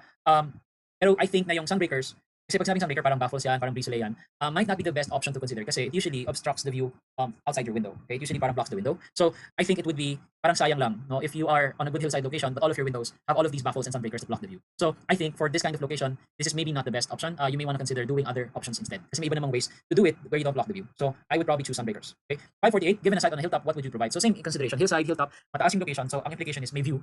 And so how do you block out the sun without blocking the view? Okay, you don't want the sun but you want the view. So how do you do that? For me, you should probably provide a balcony. Okay, balconies are parang a win-win situation for you. Parang two birds with one stone. Kasi on one hand, you can use the balcony to shield windows beneath the balcony. So that's parang it's a sun shading device in that way. And also, a balcony would let you appreciate the view that you're trying to protect. So parang it's a win-win situation. Okay, so for that reason, I go for the balcony. Okay, let's go to 549. What can enhance the quality, texture, tone of construction detail, and materials in the house? My answer is artificial light, just because when it comes to enhancing, if you look at the question, you want to enhance the texture of the material, the detail, etc. It sounds like you need a very precise kind of lighting to do this. Say you want your enhancement mo to be parang well calculated, okay, parang precise, right? So I'd go for artificial lighting here. I think natural light is going to be hit or miss. Sometimes of the day, baka na-enhance nga, pero other times of the day, baka it makes it look worse. So you want precision here, and for precision, nothing beats artificial light. It's not the greenest, obviously, but for the purpose, it's probably the best thing to choose. Okay, let's go to 550. What do you call the collection of rainwater for reuse rather than allowing it to run off? Two correct answers here, no? Rainwater collection and rainwater harvesting. I honestly don't want to choose between the two, A or B, so I'm just going to change this option. So in your exam, you'll see that I've changed this. I'll change it to both A and B. I'm sorry, I just think it's ridiculous to have to choose between two equivalent terms: rainwater collection, rainwater harvesting. Like, I don't want to have to argue what the difference is between these two terms. They're equivalent as far as I'm concerned, and to argue between them is ridiculous. It's a waste of time. We all know what these two things mean, and they mean the same thing. Okay, so I don't want this unnecessary debate between collection and harvesting. Save that for other people. Okay, huwag natin pag-awayan. Both A and B. Okay, 551. A means of restoring the land from a structure built on it. This is a very Le Corbusier sort of concept. No, if you're familiar with the 5 points of a new architecture that Le Corbusier formulated, one of the 5 points is the roof garden, and ang common justification ni Le Corbusier for requiring the roof garden dun sa 5 points is para nga daw maibalik mo yung na-displace mo na vegetation. Okay, kasi dating lupa yan, dating may halaman mo, whatever. But since you built the house, you displaced them nawala sila. So para to bring them back, you should have vegetation sa taas ng building. You should have a roof garden. So ang tamang sagot dito is a roof garden. It's a means of restoring the land that you displaced. Okay, 555, planting trees strategically. I think the best term is landscaping. Okay, landscaping. 553, in an R1 subdivision, what will you provide to promote interaction between neighbors? I think that the best answer here is low fences and trim landscape between houses. The idea is ayaw mo nang parang mataas na bakod separating the houses. No? Tall fences separating the houses. You don't want that. You want them to sort of see each other a little bit. May fence pa rin, mayroon pa rin separation, may boundary pa rin, pero not very high, not very intense, no, yung separation. And I think this is a nice balance. You still have a fence, but not very high, and then landscape. Okay. So yeah, it would probably promote interaction. 554. Where's the best place to locate a commercial structure? Most of these are good locations, I think. They could probably work, but if there's a best, because the question is asking, where's the best place? If there's a clear best, no, parang clearly one is better than the others, you should choose that one. Okay, don't go for all of the above kung merong clear best. And I think one of them stands out as better than the others. Parang success, the chances of succeeding is very high in option letter C. Okay, commercial zone na malapit sa transport terminal. That's a very, very prime location. And yeah, I think it's significantly better than A or B. So I'm not going to choose all of the above. I'm going to go for what I think is best, letter C. Okay. 555 in zoning, which color represents industrial? Commonly violet is the color representing industrial in zoning plans. 556 in planning, who's responsible for evaluating how land resources will be maximized? Ang second namin is environmental planner. Environmental planner. In reality, it's really a mix of many different people. Maximization of land resources will depend on, for one, the land use plan, which is prepared by the city council, for example. Parang pinapasaya na sa ordinance by the city council. Pwede rin si mayor, pwede rin siyang meron siyang rules in the city. Pwede rin yung developer itself will decide, kasi even if allowed yan ng zoning plan, maybe they won't go that high in terms of density. So a lot of them really will be the one responsible for how to maximize the land resources. But again, this is more of an optimistic answer. Whichever of them man yung mamili or mag-decide or maging responsible, hopefully they would procure the services of an expert, of a professional for this purpose, and hopefully they would hire a planner, okay, to do it for them. Kahit masabihin mong si mayor yon or yung city council yon or yung developer yon, hopefully kumuha naman sila ng professional to do it for them. Okay, so ang sagot is environmental planner. 557. Original purpose of the space frame in modern movement. Ang sagot namin is make the building lighter, which definitely is the purpose of the space frame in practical reason. 558. In the elements of a city, the channel of movement is path. 559. It serves as a protection against extremes in temperatures. A bank of earth is placed against one or more exterior wall of a building. This is called berm. 560. These are metal or concrete rigid posts that can be arranged in a line to close a road or a path to vehicles above a certain width and to separate traffic from the pedestrian. The answer here is bollards. 561, which shows the separation of units. My answer is larger setbacks. Okay, some students ang pinipili is yung meron daw fence between the units. I'm not saying na hindi yun, it won't show separation, pero mas kita mo yung separation kung malaki yung setbacks between the houses. Okay, imagine bawat lote tig 5 meter setback. So parang 10 meter setback. Parang 10 meters apart yung mga bahay kasi tigli sila. So 10 meters apart. Ang layo nun, kita mo agad magkakahiwalay. Whereas kung setback nila tigo 1 meter lang, so 2 meters between houses. Pero may fence.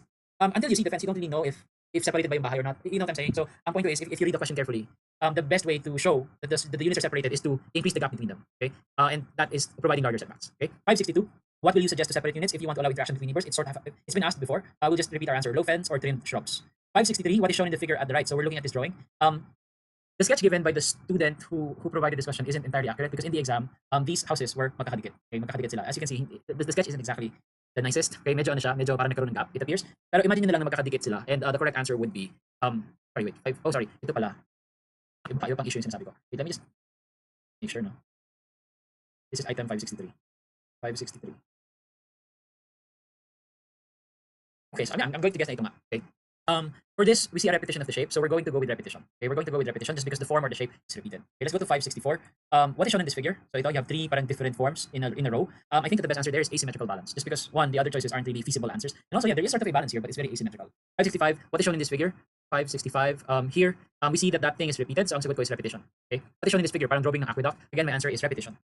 because we don't see the others and we see repetition. What is shown in the figure at the right, ito yung sinasabi ko na parang in the exam, they should have been face-to-face, dikit-dikit, pero sa sketch, it appears parang hindi siya dikit-dikit. Imagine niyo na lang dikit-dikit yan. The correct answer is face-to-face contact. Okay? What is shown in the figure at the right, itong parang SketchUp model na to, the correct answer there is edge-to-edge contact because even though you could make the argument na pwede rin yung interlocking volumes, and I agree, if you look at it carefully, parang the three component buildings, if you can call them that, the three component buildings are connected to each other precisely such that they only are connected with a line or an edge, no, or a corner instead of like faces or edge or volumes. No, parang connected sila precisely by one line, and for that reason, I'd go for edge-to-edge contact. Okay, just because of the care taken to ensure that they only connect edge to edge.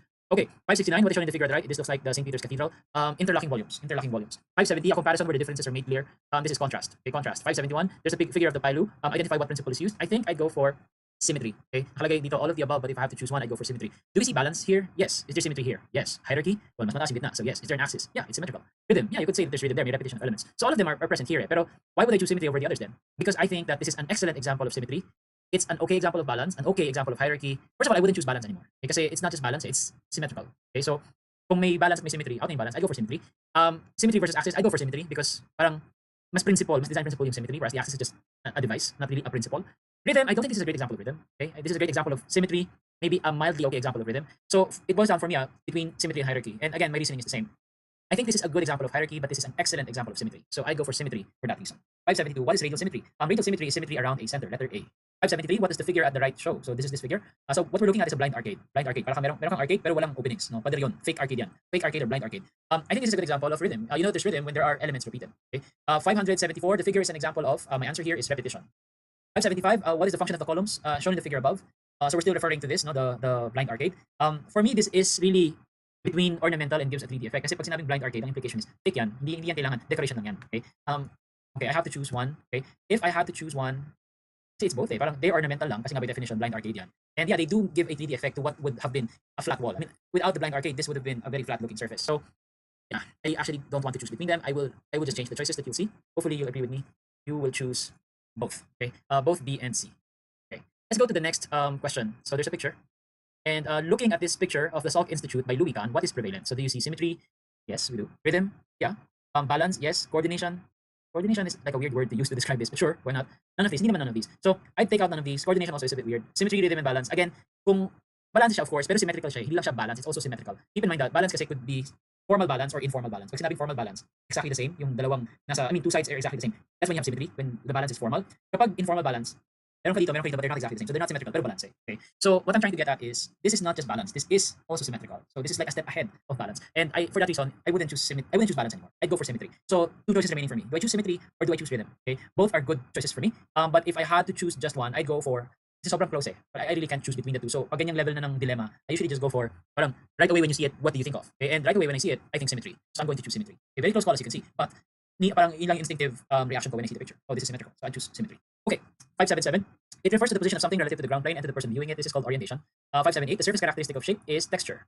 579. The primary characteristic of a form being bounded by its surfaces. Ang sagot namin dito na lang is volume. Okay, not mass but volume. 580. The prevailing unit used in modular design. Modular design is mostly about the design of modular objects, furniture and other smaller objects. So most of the time, the preferred unit of measure is millimeter. 581. What is usually seen in the center of the figure? This has been answered eh. Okay, nakalagay na sa figure yung answer. So the answer is central train station with mall. But let me tell you what this question is referencing. This is a reference to a question that was asked in January 2013. Okay, I know this because I took it in June 2013. But some of my friends took it in January, and I know that this was asked in their exam. In their exam, the question was not like this eh. The question was, parang known yung building na to, ito, tapos mystery building yung gitna. Okay, so you know the surrounding buildings, but you don't know what the middle building is. Based on what the surrounding buildings are, you have to try to predict what the middle building is. Okay, and in that exam, parang it was clear naman daw na most likely the middle, based on the surrounding buildings, based on what the other buildings are, the middle one, the central building is probably a mall with a train station because sobrang highly commercial and highly urbanized daw ng area, parang center of the town yung location, so parang medyo hindi bagay yung ibang choices. So anyway, the correct answer is mall with train station. Again, the question here didn't really capture the essence of the question, but at least you're aware na may naging ganun tanong before. Okay, so 582, it has at least 6 buildings like church, school, government building, etc. Again, this is a reference to a question from January 2013. The correct answer is community center. The question here is not phrased very well, pero the question in the real exam went more like this type of development is usually composed of a multitude of uses. Parang it usually contains a mix of civil uses, etc., etc. So school, government building. The correct answer was community center. Okay, 583. There's a picture. So this is a constellation. Okay, we're not going to choose satellite kasi pag satellite, it's between satellite and constellation. Okay. Satellite implies na merong planet, tas merong satellites or merong moons. So dapat may malaking something sa gitna, tas maliliit yung iba. But here we're not seeing that. We're seeing equally sized circles, which implies parang equally sized stars. So this is more of a constellation than it is a satellite configuration. 585. What important element in planning is established when prominent structures lie in a single axis? The correct answer is, as weird as it is, axis. Okay, axis. Kasi the other choices are just not correct. Okay, if there had been an option to choose symmetry or balance, I would have chosen that. I'm almost tempted to do that now. I could easily change this because this exam hasn't been uploaded yet. But no, yeah, let's just keep it as is. We want to present situations like this to you. What if ganito talaga yung tanong? So what would you choose? Yeah, the other choices don't work. That's why I would choose axis. It's weird to choose axis. Normally you shouldn't choose a word that already is used in the question. Now the question is already saying axis, tas ang sagot mo axis. But at the end of the day, wala kang ibang mapipili okay? Should you choose none of these? It's not exactly correct to say none of these kasi when the prominent structure lie in a single axis, there's an axis. Okay, there's still an axis. So for me, this is making the best of a less than ideal situation. Okay, it's not ideal that your choices are like this. Okay, it's not ideal that the best answer is axis and the word axis is in the question, but you have to make the best out of this situation. And so you pick the best, and the only feasible answer that I see is axis. So I go for axis. 585. What type of street arrangement was primarily observed in the law of the Indies that is still seen in some cities today? There were many ideas from the laws of the Indies. Okay, pero for me, we have to choose. Okay, we have to choose both kasi in the original answer we went with grid. No, pero we need to add an option here. Dapat 5 choices kasi. So the thing about the laws of the Indies is it both recommended the grid configuration and yung radial configuration with the central core called the plaza or parang yung plaza complex idea. Both B and C are correct. Kung apat lang yung choices, I would have chosen grid just because I think mas mandated yon by the laws of the Indies. Pero kung merong option na both B and C, I would choose that. Okay, and so I'm adding that option now. So I have to change my answer to both B and C. So I'm going to do that very quickly lang. 585. Okay, let's go for both B and C. See, to be honest, that's the honest answer. Both of them. Okay. We still see that today, and they were sort of done by the Spaniards because of the loss of the Indies. Okay, 586. The first to introduce planning in the Philippines for everything radiates from the center. Again, the Spaniards were sort of the first to do that. Now with the Plaza Complex as the center of the town. 587. Who conceptualized the star-shaped radial city? A lot of names were associated with this Renaissance movement or obsession with star-shaped ideal cities, but I think the pinakamatunog na name and the one that was the most prolific in terms of producing designs was Filarete. So kung meron Filarete sa choices, I'd go for Filarete. Kapag star-shaped radial city or ideal city yung pinag-usapan. 588. Subdivision lots should be made. Not too deep is my answer. Not too deep. Okay. 589. What is shown in the figure at the right?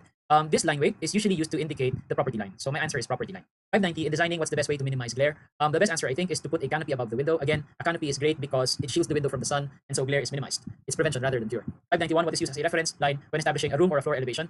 Honestly, this depends on the preference of the designer. Some designers use the natural grade line and the natural ground line. Some designers actually use the street level as their reference. It's really up to you. But just because I think more people reference the NGL, my answer is letter B, NGL. Okay. 592. What is the most important part in the effective process of planning? My answer I just went with communication. It seems like the best of the choices. 593. A rule by King Philip II for Spanish settlements still existing today. I wouldn't go as far as saying that it still exists today, but we still see the effects of it today. Okay, and this is obviously the loss of the Indies. Okay, 594. The question is, what is reduction? FYI, reduction is a resettlement policy employed by the Spaniards designed for the convenient administration of the colonies. Through reduction or through this policy, the Spanish forcibly relocated the Indios into settlements that were modeled after Spanish towns. That's reduction. 595. What is a ghetto? A ghetto is a part of a city, especially a slum area, occupied by a minority group or groups. Yun yung strict definition ng ghetto. 596. What is a shanty town? The easiest answer is a squatter area. Squatter area. It's a deprived area, usually on the outskirts of the town or a city, consisting of a large number of crude dwellings. Okay, 597. During the American regime, building houses near places of work was prohibited by law. What was the reason for this prohibition? It's commonly attributed to letter C, the lack of a sanitary sewage system. Okay, 598. What would be the effect of a rapid increase of population in an urban area? I would go with an increase in formal settlers. Okay, I think that yung option na increase in mortality rates is a bit much. Okay, just because nagkaroon ng population boom doesn't mean that people are going to die sooner or that more and more people are going to die. That's a bit of parang a big jump, no? A big logical jump, if it's even logical at all. Also, yung loss of business opportunities, I wouldn't necessarily say that that's an effect, because these people, even though they're informal settlers, they're still consumers. No? So if anything, it's probably there's still a business opportunity. Okay? They're a market. No? So I would say C, kasi yun yung medyo parang reasonable outcome to expect. Okay, biglang dumami yung tao, not all of them would probably be able to afford to buy housing. So some of them might become informal settlers. Okay. 599. Building houses near places of work was prohibited because of the type of houses built by the settlers. What type of houses did they build? The correct answer here is shanties or mga barong-barong. Okay. Let's go to item 600. Okay. The last question for this video. According to a 2011 survey, how many percent are the informal settlers in the Philippines? This is a weird question, but it was actually asked in the exam a few years back. Okay. I think if I remember correctly, around 2016, 2017, they asked this, which is a weird question to ask because one, we don't exactly study yung mga ganitong bagay, and two, they were asking about a survey from several years back. Okay. That's a weird question. But we have to try to answer it. And based on our research, and believe me, we had to research this. You don't just pull this out of thin air. Okay. 2011 survey. The best data that we found is this. So first of all, we couldn't find a 2011 survey of about informal settlements in the Philippines, but what we did find is a 2010 study by the NSO. And in that study, it's close enough, 2010 and 2011, close enough. Sabi ng NSO in 2010, there were about 1.4 million squatter families in the entire country, which is estimated to be 8.5 million people. Let's say 1.4 million families. So that's about 8.5 million people, and that was about 10% of the country's population. So ang sagot ko dito is letter B, 10%. Okay, but that is definitely a tough question to answer. Had that question been asked of me when I took my exam, I probably would have gotten it wrong, to be honest. Okay, pero yeah, we have the luxury of researching it. So the correct answer we know is probably around 10%. Okay, so that's the end of this video. I'll continue with the rest of the questions in another video. Thank you. Alright guys, I'm Architect Pedro Santos Jr. of JPT Review Center, and we're now going to answer question 601 onwards of your TPP Refresher module. And for 601, the question is, according to a 2011 survey, how many informal settlers are outside of Metro Manila? Again, just like in item 600, questions like this are really tough to answer because you have to research.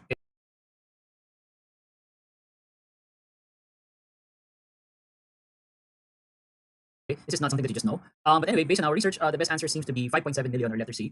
This took a lot of research because again, we don't really see from this 2011 survey that they're referencing. But according to the MMDA's records in 2010, Metro Manila had 2.8 million squatters in 2010. Okay, and in the same year, according naman to the NSO, there are 1.4 million squatter families in the entire country, or about 8.5%. So kung 8.5 yung national figure, and out of 8.5, 2.8 no nasa Manila, then about 5.7 would probably be outside of Metro Manila. So the correct answer is probably letter C, 5.7 million. Again, tough question to answer. I don't really understand why they would be asking questions like this in the board exam. But anyway, 602, in the year 2011, what was the demand rate for housing? There is a report available online. Again, nothing for 2011, but this one is for 2012. According to the Housing Industry Roadmap of the Philippines in 2012, the housing backlog stood at about 3.9 million housing units. So we're going to go with 3.9 million. This is option C. 603, actually same question, phrased differently. What was the housing gap in 2011? Ang sagot namin is the same, 3.9 million. 604, if you live outside of Metro Manila and you have to travel from your town to your workplace in Metro Manila, what will you most likely encounter? Most of these are things that you'd probably encounter on your way to Manila. But if we're dealing with traveling from a province to Manila, say Bulacan or Cavite, going to Manila, one of the things that stand out as a problem is the lack of a mass transit system.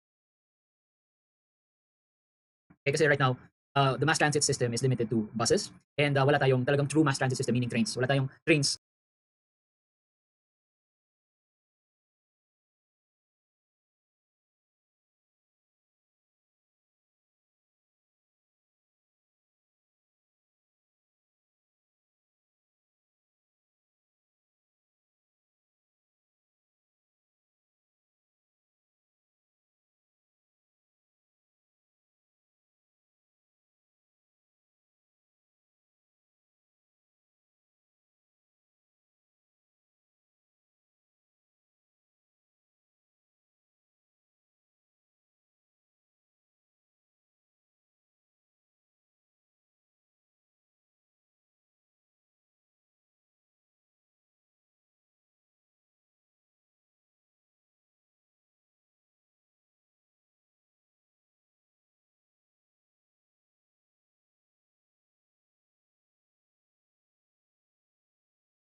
though most of the choices are province. Okay, so ang sagot ko is lack of mode of transport, which is option A for 604.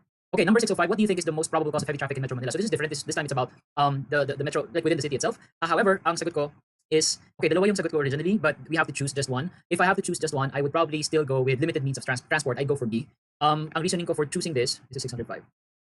Ang reasoning ko for choosing this is, again, I tend to choose yung what I think is the direct or the root cause. Okay, yung overcrowded streets is sort of a byproduct of the fact na wala tayong enough trains. No, limited yung means of transport natin. We need to have more trains. And as a result of not having enough trains, enough mass transit systems, most people just give up on commuting. They just give up on the bad system that we have and just buy their own cars. Okay, and as a result, nagiging overcrowded tuloy yung streets. Are the streets overcrowded? Yeah, there are too many cars for sure. But is that because Filipinos want to buy cars, or is it because commuting is such a terrible experience? People are just willing to, spend the money on a car. I think it's the latter. I think that if we had a better transport system in the city, if we had trains, fewer people would bring out their car. I don't think a lot of people like to drive. Okay? I don't think a lot of people would choose to drive, especially in this situation of sobrang traffic. Like, who wants to be stuck driving a car in Metro Manila traffic? No one. But it's sort of parang just the better option, considering how bad the MRT is, how crowded the buses are, at least pre-pandemic. So, bottom line, my answer for 605 is limited means of transport. I wouldn't choose overcrowded streets just because I feel like B, or limited means of transport, is the root problem. Anyway, 606, what is the major cause of transportation problems in Metro Manila and the neighboring provinces? Similar question ito dun sa 604. Mode of transport, I think, is the answer. 607, Cavite is one of the fastest growing provinces in Luzon in terms of human population and migration. What's the main reason for this development? I think the main reason Cavite is so attractive in terms of migration is yung location is sa Manila. It's very close to Manila. Land prices are cheaper kasi it's not Manila, but it's not that big of a hassle living there. If you need to work in Manila, hindi naman ganun ka hassle magbalik-balik. So I think it's the location, so I choose letter C. 608, what is the key factor in determining the utmost benefits in a good site plan? Kung site planning, I'd probably go for topography just because it's the most direct answer, the one that's the most directly related to site planning. 609, what's the average height of a Filipino male? Our answer is 163.5 centimeters. This is from the available data. Okay. 610, what's the average height of a Filipino female? Again, based on our research, 151.8. Okay. If I remember correctly, I can't recall kung saan namin ito hinanap, but we did a lot of research for these two questions, and I think this is info from Food and Research, something like that institute, okay, of the Philippines. Usually, from time to time they would come out with this data, parang the results of a survey. Doon nila nilalagay, parang it's the same study that gives us a percentage of how many people are malnourished, how much of the population is parang healthy, and doon din lumalabas yung average height, etc. And yung nakita namin from one of those studies. Okay, 611, height of the office table for Filipino male and female. I don't think the gender matters really. I think that the height of the table is pretty much standardized at 750 millimeters. Besides, the other heights are just parang not feasible table heights. 612, recommended counter height for Filipino women. I'd go for 0.85. Again, I don't think it's because it's parang women. No, men or women. About 850 is recommended for Asians or Filipinos. 900 yan time saver standards, but in the Philippines, a lot of us take it a couple of inches lower just because we're not Caucasians, we're not very tall. So 850 is a good height, I think. Okay, 613, height ng shower enclosure. First of all, shower enclosures are not always full height, so don't choose E. But if we're just going for like yung parang typical minimum height, 1.3 is too low. I don't think anyone does that. It's too low. A good starting height is 1.8. Okay, most manufacturers would tell you this. Pero walang 1.8 sa choices, so we're gonna choose the closest, and we're gonna go with 1.9. 614, height ng kitchen overhead cabinet for a woman's reach. For us, the best option is 1,900 to 2.2, which is option B. Okay, option B. We're going to delete this question. Hindi siya na-numberan. Okay, pero sige, share ko na rin. You probably won't see this in your questionnaire, pero may naligaw na tanong, comfortable height of a kitchen counter. Ang sagot namin is 900. Okay, kung yun yung choices, no? 450, 650, 900, 1 meter. I'd go for 900, no? Counter height, kasi yun yung standard sa time saver standards. Pero kung may option na 850, like I said earlier, I'd probably go for 850 because we're Asians. Okay, but yeah, this question is for division, so you won't see that. But the answer to 614 is 1922, so letter B. Okay, 615, distance and dining table edge to the wall if only passage is required. This is a reference to the guidelines in the time saver standards. Ang distance from the wall to the table, kung passage lang yung required, is 600 to 650. Okay, 600 actually about 2 feet sa time saver standards.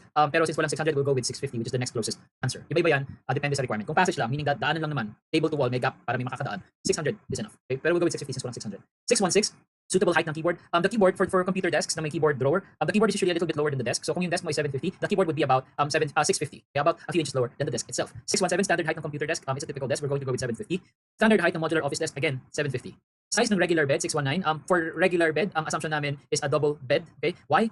Kasi merong, based on the options, based on the questioning, no, yung line of questioning later, merong tanong na semi-regular bed. And pag sinabing semi-regular bed, parang it's slightly smaller than regular. It's almost regular, but it's not quite regular. It's slightly smaller. So we felt like this is the bigger size, this is the smaller size. And so we felt like regular is probably double and semi-regular is probably twin. Okay, so that was the assumption here. And anyway, if we're going to assume na regular, itong 619, regular bed is a double size mattress, then the answer is 54 by 78, letter D. 620, size ng baby's crib. We went with the time saver standards here. We're going to go with 30 by 54. This is not standardized. Okay, pero if we had to choose an answer, we probably would favor the one that is based on the time saver standards. Okay, 621, size of semi-regular bed. Again, we assumed that this meant twin size. So ang sagot namin is 39 by 75, which is letter B. 622, size ng twin bed, same question, 39 by 75. Size ng queen bed, queen size is 60 by 78 or option E. Size of a single bed, 624, is 36 by 75, which is option B. 625, what would be the minimum size of an office for 8 people with a desk of 0.6 by 1.5? Layout is 2 rows, 1 meter aisle, and 1 meter setback from the door to the first table. You have to draw this and try to figure out what is the best requirement.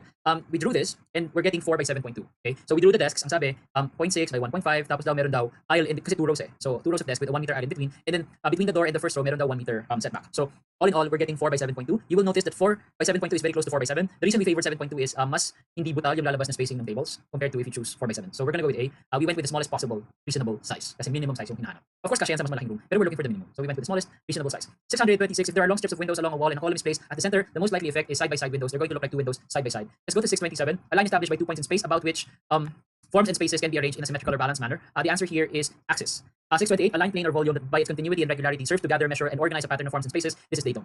629. So meron tayong options, no? A, B, C, D, E. Figure A above is, for me, a good example of symmetry. A very symmetrical yung plan. Figure B above is, I think, a good example of hierarchy. If you look at the 3D version of it, you will notice that some forms are larger than others. Kumbaga parang some forms stand out as big. So parang nagkakaroon ng hierarchy because some are standing out, some are not standing out. So I go for hierarchy for that. 631, figure C. You see this with the piazza. I think that's a good example of datum, no? Ito, datum. 632, figure D above, this one. Ito may repetition kasi of shapes. So ang sagot ko is rhythm. Okay, rhythm. 633, figure E above, ang sagot ko is the same. Rhythm, just because parang may repetition of shapes there. Okay, so I go for rhythm as well. It's the best answer in the choices. 634, the state or quality of lacking variety, usually evident in housing projects. Walang variety. The best answer I think is monotony in the choices. Similarity is the opposite of, for 635, my answer is, similarity is the opposite of contrast. Okay, I don't know why walang sagot, but I'll put the answer here. This is 635. Okay, so I go for E, contrast. Okay, let's go to 636. What color will you add to orange to make it more festive or to make it festive? I think the only color that can make orange even more festive, because it's already pretty festive, is yellow. Okay, the others sort of will just bring it down, just because orange is already up there in terms of being festive. 637. Which cheerful colors produce when you combine yellow and red? This is super basic. Orange. 638. Result if you combine red, yellow, and blue. The 3 primary colors. Theoretically, you should get black. In real life, there's no perfect pigment, so you're probably going to get a grayish brown. But theoretically, you're supposed to get black. All right, 639. What color will you combine with orange to make it relaxing? I think the most relaxing combination is orange with brown, just because the other choices are not exactly parang relaxing. Okay, I mean if you mix orange with a bit of brown, parang you take orange to a sort of it's not very schizophrenic compared to say orange with green, orange with blue, parang gulo nun. Orange with red is a bit too warm. I think it's not very relaxing. Whereas if you do brown, you sort of take orange to a more parang desert, savanna kind of theme, which could be relaxing. I mean, it's not the most relaxing thing, but it's definitely more relaxing than the choices available, right? So yeah, 630, 640, what is symbolized by black in Western America? We're going to go, again, questions like this. My advice is just take the most stereotypical answer. Ang pinili namin is morning and death. Okay? 641, the property of color that refers to its purity and vividness. This is saturation. Saturation. Vividness is saturation. 642, a color used to stimulate focus, clear thought, and productivity. Okay, this was a close call because many studies name both blue and green as colors that promote both. Just by a very narrow margin, just because we saw more studies saying green, we went with green. But kung walang green, we would have easily chosen blue. Okay, 643, a color associated with energy, war, danger, strength, power, determination, passion, desire, and love. Again, we're going to go with the stereotypical answer. We're going to say red. 644, this color needs to be combined with the color yellow to produce a color that's relaxing. On its own, this color can be depressing. So it needs to be with yellow to make it relaxing. Kung walang yellow, it's a bit depressing.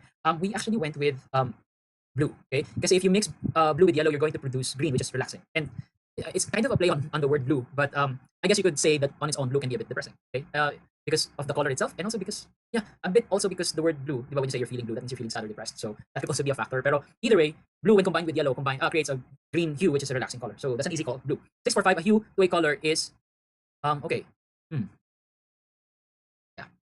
This is wrong, no? Dapat none of the choices yung sagot. So I'm going to change this. This should have been none of the choices. Okay, not contrast. None of the choices. Kasi hue is color is hue. Okay, hue is not intensity, it's not chroma, it's not brightness, it's not saturation, it's not contrast. The correct answer is none of the choices. Okay, kung merong option of color, I'd probably have chosen color. Okay, but anyway, hue is color is hue. So this is a weird question. None of the choices. Okay, everything else is wrong. No? 646. A property of color which defines pure color in terms of red, green, or magenta. It also defines a mixture of 2 pure colors. The correct answer here is hue. Okay, 647. Saturation refers to the intensity and purity of a hue. Saturation is also sometimes called chroma. FYI, if you want to be very technical about it, chroma and saturation are not exactly the same. Okay, but sobrang technical yung difference. Okay, as far as artists are concerned, parang for most intents and purposes, chroma and saturation are almost the same. Okay, so if you're looking for the word saturation, mas walang saturation, pero merong chroma, you probably should choose chroma. They're pretty close. Okay. Anyway, 648, a property of color that measures how light or how dark a color is. This is tint. This is value, not tonal value or value. 649, in color theory, it's a mixture of a color with white, which reduces darkness. Mixing color with white produces a tint. 650, in color theory, when you mix a color with black, you're going to produce a shade. And 651, when you mix a color with gray, you're going to produce a tone. 652, violence represents mourning or death in many cultures. What will you do to alleviate this? So medyo sad daw yung violet. How can you alleviate that sadness? Ang sagot namin is go for add brighter colors, combine it with brighter colors to contrast the sadness. I think that combining it with yellow, which is the complement, is a bit much. Okay, masyadong magka-clash kasi they're directly opposite in the color wheel, yellow and violet. I think a more subtle and effective approach would be to just add happier colors. Okay. 653, the silhouette of an object shape on another surface. This is shadow. Okay. In art and drawing, the terms shade and shadow are not the same. So shade is the darkness of an object that hindi natatamaan ng light. So this is shade. Shadow is this, as in yung anino. Okay. The silhouette of an object shape on another surface. 654, the attribute of visual perception according to which the perceived color of an area appears to be more or less chromatic. Ang sagot namin dito is okay. It's not clear to me what the answer was. Okay. Well, this question needs to be fixed. Okay. Let me just pause quickly and fix the question. Okay, sorry about that. The correct answer here is colorfulness. Medyo may typo lang dito, right? But yeah, the question is pertaining to colorfulness. It's the attribute of visual perception according to which the perceived color of an area appears to be more or less chromatic.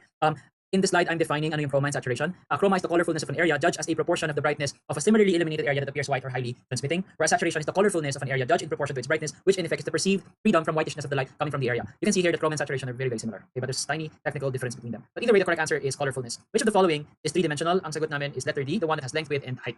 656, which is the fourth dimension of architecture. Now this is a bit weird, but yes, there was a book that said that the fourth dimension of architecture is sound, so we're going to go with that. We're going to go with sound. 657, which of the following is five-dimensional? Again, there was another book that came out and argued for movement as the fifth dimension of architecture. So for lack of any other references, we're going to go play along and say, okay, movement. 658. The worst territorial reinforcement that you can do is probably yung setback lang.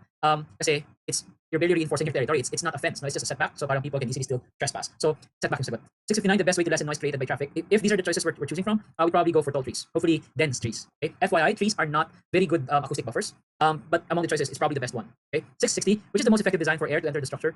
This one is super easy. You just choose yung drawing where the air is able to penetrate the structure unobstructed. So we're going to go with B. 661, what describes this figure at the right?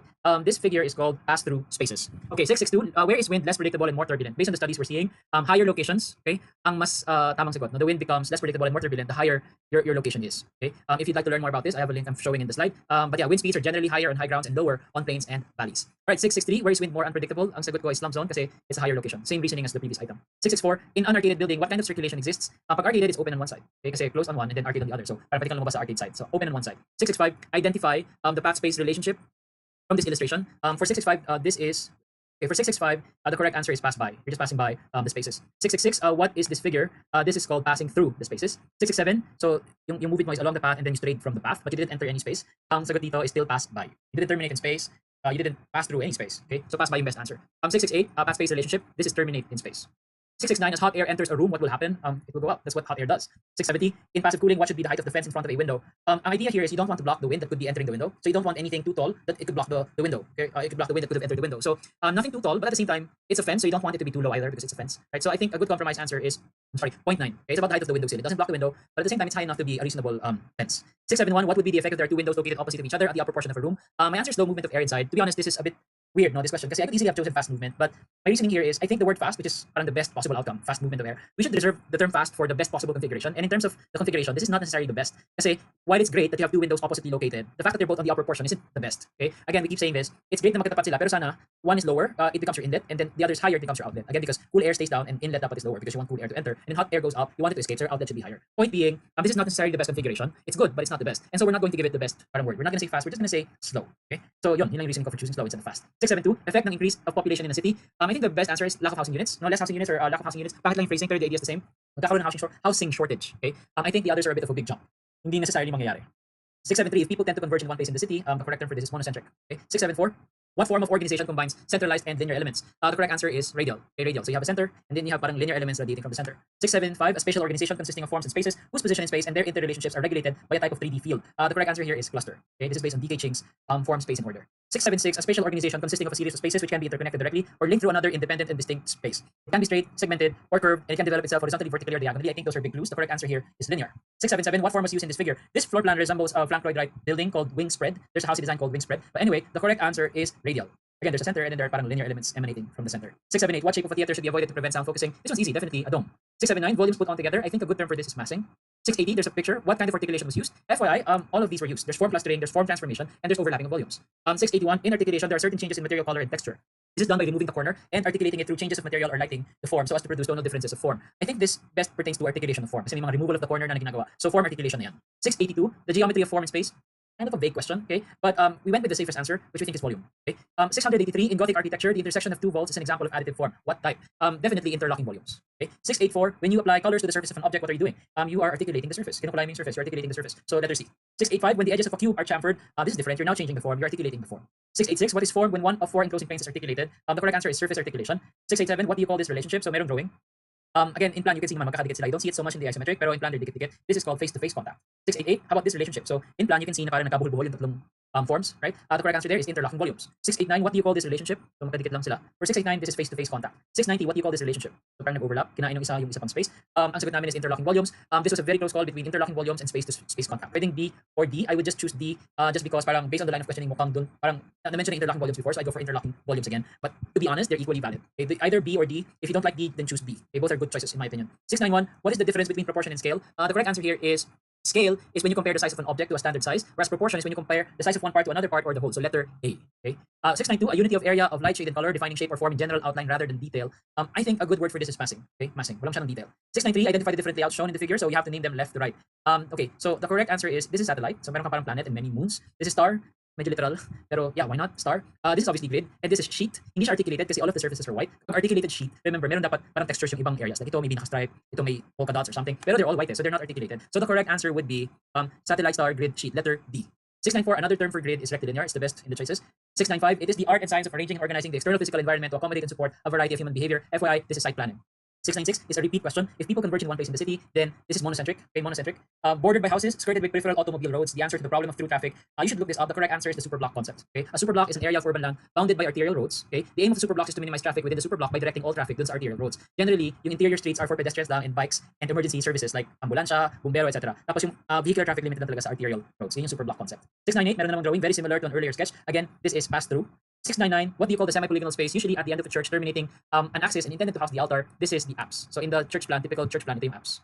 Ito yung east end. Okay? East is here. And final question for this video, there's a colonnade consisting of identical columns. What type of system arrangement is it? I think the best answer, identical columns, peripteral. Okay? Hindi sinabi na meron kang columns on all sides, so we're kind of making a conclusion here or an assumption, but if you look at the other choices, I feel that this is the most reasonable thing to choose. Okay? So anyway, that's the end of this video. We'll answer item 701 onwards in another video. Thank you. Hi guys, I'm Architect Pedro Santos Jr. of JPT Review Center, and we're now going to answer items 701 onwards of your KPP refresher module. So let's go to question 701. Okay, the question is, in drafting, why are lines given different weights? I think this one's pretty obvious. The correct answer is to give emphasis to certain elements. The reason we give lines different weights in our drawings is because we want some lines to stand out more than others to make the drawing more understandable, easier to understand. So it's to emphasize some lines and to de-emphasize other lines. So best answer for me is letter B. 702, it is a method of visually representing 3D objects in 2 dimensions, an axonometric projection in which the 3 coordinate axes appear equally foreshortened and the angles between any 2 of them are 120 degrees. This is the exact definition of isometric drawing, letter A. Speaking of isometric drawings, the question in 703 is, it is drawn in what angles? The correct answer is 30 by 30 degrees. Those are the usual starting angles when you draw isometric drawings. 704, which is an orthographic drawing, again, textbook definition, a means of representing 3D objects in 2 dimensions. The correct answer is letter A. 705, what is perspective? The correct answer is letter E, an approximate representation of an image as it is seen by the eye. Okay, there are 2 important characteristic features of perspective. We're highlighting them here. One, in perspective drawing, objects appear smaller as their distance from the observer increases, meaning objects that are farther away must be drawn smaller. And the second important feature is foreshortening, meaning that an object's dimensions along the line of sight are shorter than the dimensions across the line of sight. Ibig sabihin, ng along the line of sight, yung mga dimension like horizontal in your sketch compared to those na parang towards the vanishing point, mas mahaba yung objects. Parang same distance looks longer kapag across the line of sight. Imagine a 1 by 1 by 1 cube. Okay, a cube measuring 1 meter by 1 meter by 1 meter. Not all 1 meter sides are going to have the same length in the drawing. Now, the ones that are moving towards the vanishing point or oriented towards the vanishing point, they're going to look smaller. Okay, so that's perspective. 706, what is a platonic solid? This is a very geometry, advanced geometry question, but this was actually asked maybe a couple of years back in the exam. And the correct answer is regular convex polyhedron, letter B. So ito yung full definition. In 3D space, a platonic solid is a regular convex polyhedron constructed by congruent regular polygonal faces with the same number of faces meeting at each vertex. Okay, meaning, for example, sa tetrahedron, at each vertex you're getting 3 equilateral triangles. Okay, so anyway, only 5 solids meet these criteria, and the 5 platonic solids are the tetrahedron, octahedron, the cube, the icosahedron, and the dodecahedron. Okay, so that's the 706. Let's go to 707, the earliest dwelling of man. This is easy also. We'll go with caves. Caves are often said to be the earliest dwelling of man. 708, an early age when humans built rectangular houses and used stone tools. The correct answer is the New Stone Age or the Neolithic Age. 709, during the Neolithic period, a religious shrine is represented by, I think the best answer is, kasi stone formations yung generic answer, but we're gonna go with yung pinaka-close na answer, an upright stone with a horizontal slab. Okay, so best answer for me on letter B. 710, during the Neolithic period, people already had knowledge of, our answer is astrology, just because during the Neolithic period, these stone formations were built, and some of them have interesting parang alignments with the stars. For example, the Stonehenge, for example, is sinasabi lagi na meron siyang alignment with the sun path, I think. So for us, the best answer is astrology. 711, during the early civilization, people used levers and wooden wedges to move heavy objects around the construction site. What's the modern version of this? These days, to move truly heavy objects sa site, we usually use cranes. So ang sagot ko is letter B, crane. 712, what used early methods of construction to lift heavy objects into place? I think the best answer is the aqueduct. It definitely required lifting heavy objects, and it's pretty early, like timeline-wise, it's pretty early. So I think it's a great match for the question, aqueduct. 713, identify the lot shown in this figure. So meron tayong figure here. So the lot we're seeing is a trapezoidal lot. 4 sides, out of 1 side, 3 sides may kalsada. So the correct answer here is corner through lot. Okay, given this other figure, so ito may drawing tayo, meron tayong may mga naka-number 1, 2, 3, 4, and 5. We have to identify yung mga numberan. So 714 is asking about 1. This is obviously an inside lot. 4 sides, isang side yung may kalsada, so that's an inside lot. 715, lot number 2. Okay, this is an end lot. Okay, 716, lot number 3, this one. So 4 sides, 3 sides, may kalsada. That's a corner through lot. 717, identify lot number 4. Well, it's not a lot pala. Identify number 4. That looks like a duplex house. 718, number 5, ito yung double line sa harap ng lote. That looks like a sidewalk. Okay. 719, in this figure, which of the following is the least safe or the unsafe parking? Okay, I'd go for C, lay-by. Kasi ito, driveway with parallel parking slots. Ito, driveway with perpendicular parking slots. Ito rin, perpendicular pero single loaded. Ito, it's not really a parking area kasi. This is just a lay-by or a drop-off. You're not supposed to park there long term or for long periods. So, I'd say that's the least safe area to park in. I would go for C. 720, best but uneconomical parking. My answer is buffer parking. For those who are not familiar, buffer parking is yung parking na may buffer zone ka between the road and the parking lot. Okay? That is great kasi lagi natin sinasabi mas maganda kapag yung parking lot hindi nakadikit sa sidewalk or sa kalsada. Medyo naka-offset ng bagya. Okay? Kasi pangit tingnan yung kalsada tapos puro parking lot yung katabi ng kalsada. That's not a great look. If you are aware, if you know the principles of new urbanism, that's one of the things that they object to the most is yung meron kang parking lots beside the road. Anyway, a buffer in a buffer parking layout between the road and the parking lot meron kang buffer zone. It's usually landscaped. Okay, so this is obviously nice. Okay, kasi meron kang landscaping beside the sidewalk, beside the road. But it's not exactly the most economical kasi that area that you're using as buffer, you could have used that for parking. So in that sense, it's slightly uneconomical, but I think if you strike the right balance, this is a great design. A great way to design parking lots is yung made buffer. Anyway, in any case, the correct answer is A, buffer. 721, most economical but unsafe in backing out. My answer is parallel parking. It's economical in the sense that you don't really need much space kasi you only need to make your driveway a little bit wider to have parallel parking spaces. Please recall, no, ang requirement ng building code sa parallel parking space is 2.15 by 6. In other words, gawin mo lang 2.15 meters wider yung driveway mo, meron ka ng parking slots eh. So it's pretty economical, pero as you all know, parallel parking can be a bit tricky thing for drivers who don't know how to parallel park. There's a chance na baka mabunggo mo yung ibang kotse, so it's not very easy to back out or to leave or to enter the space. So best answer talaga dito is parallel parking. 722, economical, safe when backing out, and most efficient. I think that is perpendicular parking. No? The description matches perpendicular parking the most. 723, economical and safest. It's kind of a repeat of the question, so I'm gonna go with the same answer, perpendicular. 724, what do you call a non-temporary parking for a single space? I know that this was asked in January 2013 because I have friends who took that exam. This was asked in their exam, and most people, and I agree naman with what most people chose, most people went with parking space. It's a bit of a weird question, pero if you think about it, parang they're saying parking for a single space. The only one na talagang sure kang pang isang kotse lang, isang sasakyan lang is parking space. Garage could be for multiple cars. Parking lot, parking building, again, not necessarily singular spaces yan, so I'd go for parking space, letter C. 725, your least consideration for parking spaces. You know what, I'd go for density. I'm not saying that density shouldn't be considered. All I'm saying is the other choices are more directly related to parking design than density is. Okay, I mean dimension, minimum size by the code, traffic flow, PWD accessibility, definitely directly related to parking design. Density, I think, is only at best tangentially related. So I go for density. 726, when you imagine something and then engineer it into fruition, what do you call it? This was actually asked in an exam, I think 2015, 2016. The correct term, and not many people knew about this term, imagineering, apparently. Okay, I mean, it's a word, it's a thing, and they asked about it in the exam. Okay, next, there's a subdivision plan. Identify yung lot number 1, which is this. If you look carefully, that's obviously an inside lot. Okay. 728, lot number 2. Lot number 2 is that. So 4 sides. Out of 4 sides, tatlong sides may kalsada. The correct answer is a corner through lot. Okay. Some students get confused by what appears to be a road closure there. Okay. Don't be confused by that. It doesn't really affect it. Parang what matters is lot has 4 sides and 3 out of 4 sides kalsada. That's a corner through lot. Huwag mo na problemahin yung road closure. It's none of your business. It doesn't change anything. Okay. Kalsada pa rin yun. Next 729. I'm assuming the question is ano raw yung lot number 3. Okay. This is pretty easy. That's a corner lot. Evidently a corner lot. Okay. Let's go to 730. 730. The question is. So mayroong drawing, right? Identify the shaded portions going from topmost and then moving clockwise. So from here, pag ganun, apat sila. The correct answer is through and inside and inside. This is a through lot kasi two opposite sides may kalsada. The drawing is a little imperfect pero i-assume nyo na nakadikit siya sa road dito. So this is a through lot, this is an end lot, and then these two are both inside lots kasi 4 sides tapos 1 full side merong kalsada. So inside lot yun. Don't assume na kalsada to or ito, hindi siya nakalabel, so definitely assume na inside lot lang yan. Okay? 731, ideal slope for a vacation house. Okay? Here's the thing, for vacation houses, I think an important consideration is yung views that you get from the house. Okay, parang assuming na merong, I don't know, a lake or a view. Ideally, from the house, you have this view of that attraction. So I think that for vacation houses and similar developments, ideally the slope is a bit steeper than what you normally would choose. Okay, so looking at these 4 options, there are 2 options here that are obviously wrong. Like itong cliff na yan, this is obviously too much. This is pretty deadly naman sa itsura. Don't go for this, obviously. Okay. Also, the other extreme, which is too flat, no 0% slope, I wouldn't consider that either because that's not a good choice even for not just for vacation houses but even for normal subdivisions. This is the type of site that would not drain well. So we're choosing really between B and C. And ang dating sa akin ng B is parang normal slope, a normal ordinary slope, great for everyday purposes, subdivisions, most projects kasi it's sloping so it drains easily, and at the same time it's not too steep. It won't be too expensive naman to develop because it's not too steep. Whereas option C, I know the drawing looks a bit scary kasi parang the slope is a bit steep then.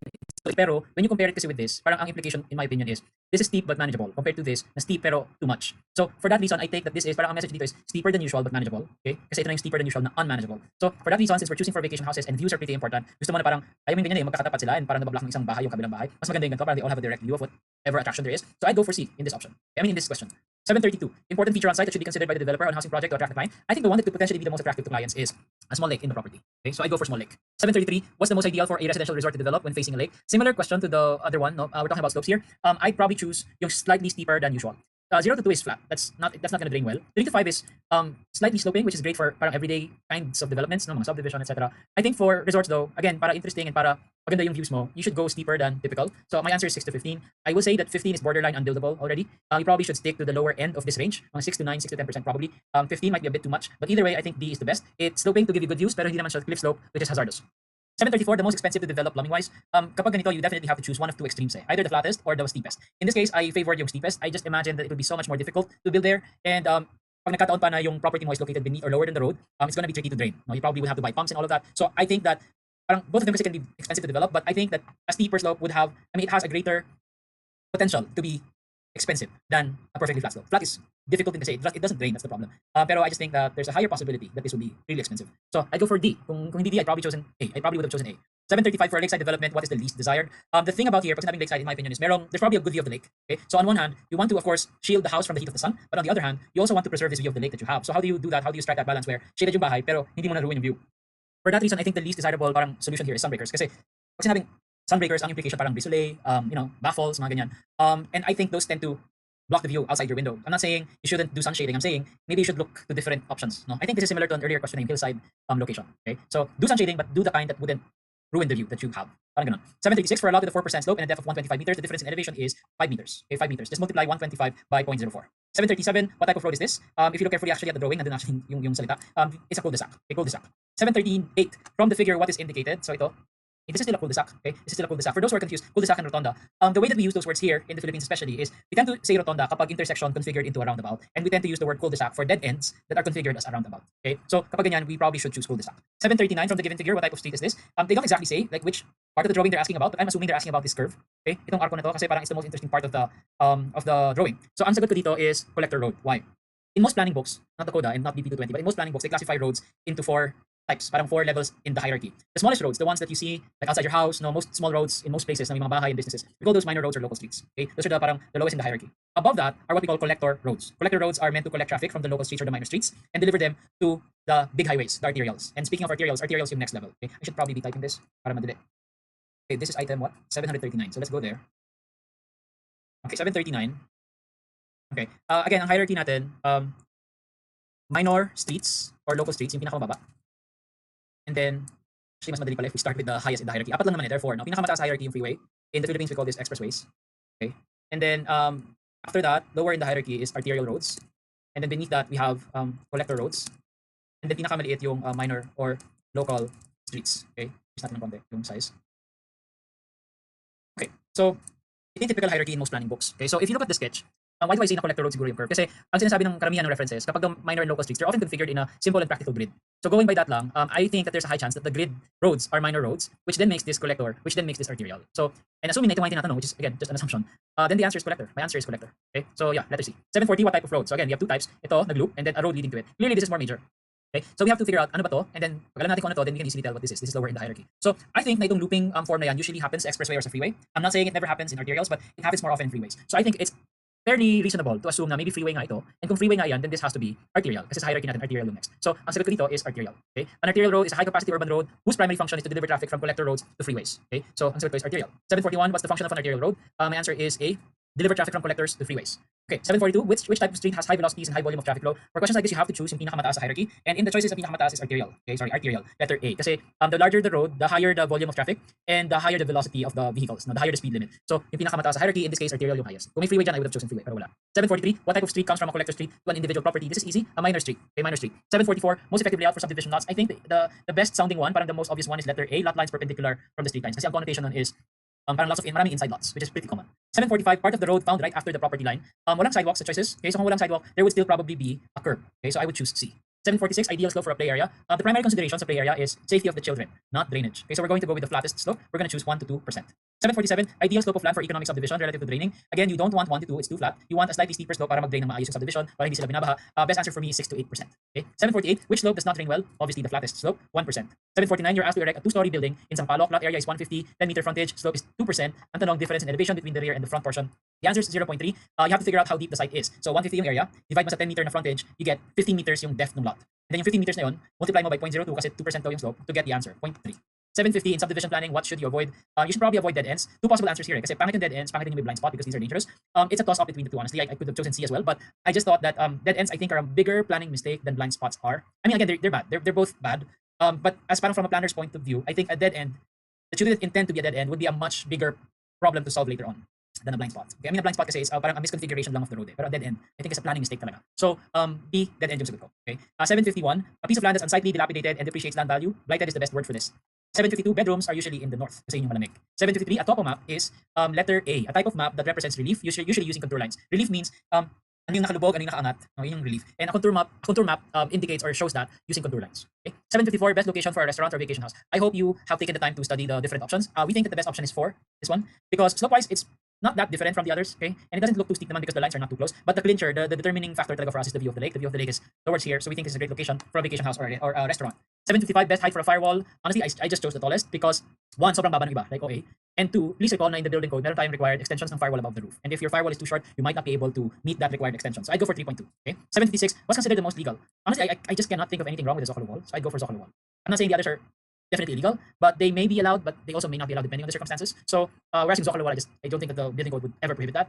So I go for B. 757, which part of Metro Manila is allowed to have arcades?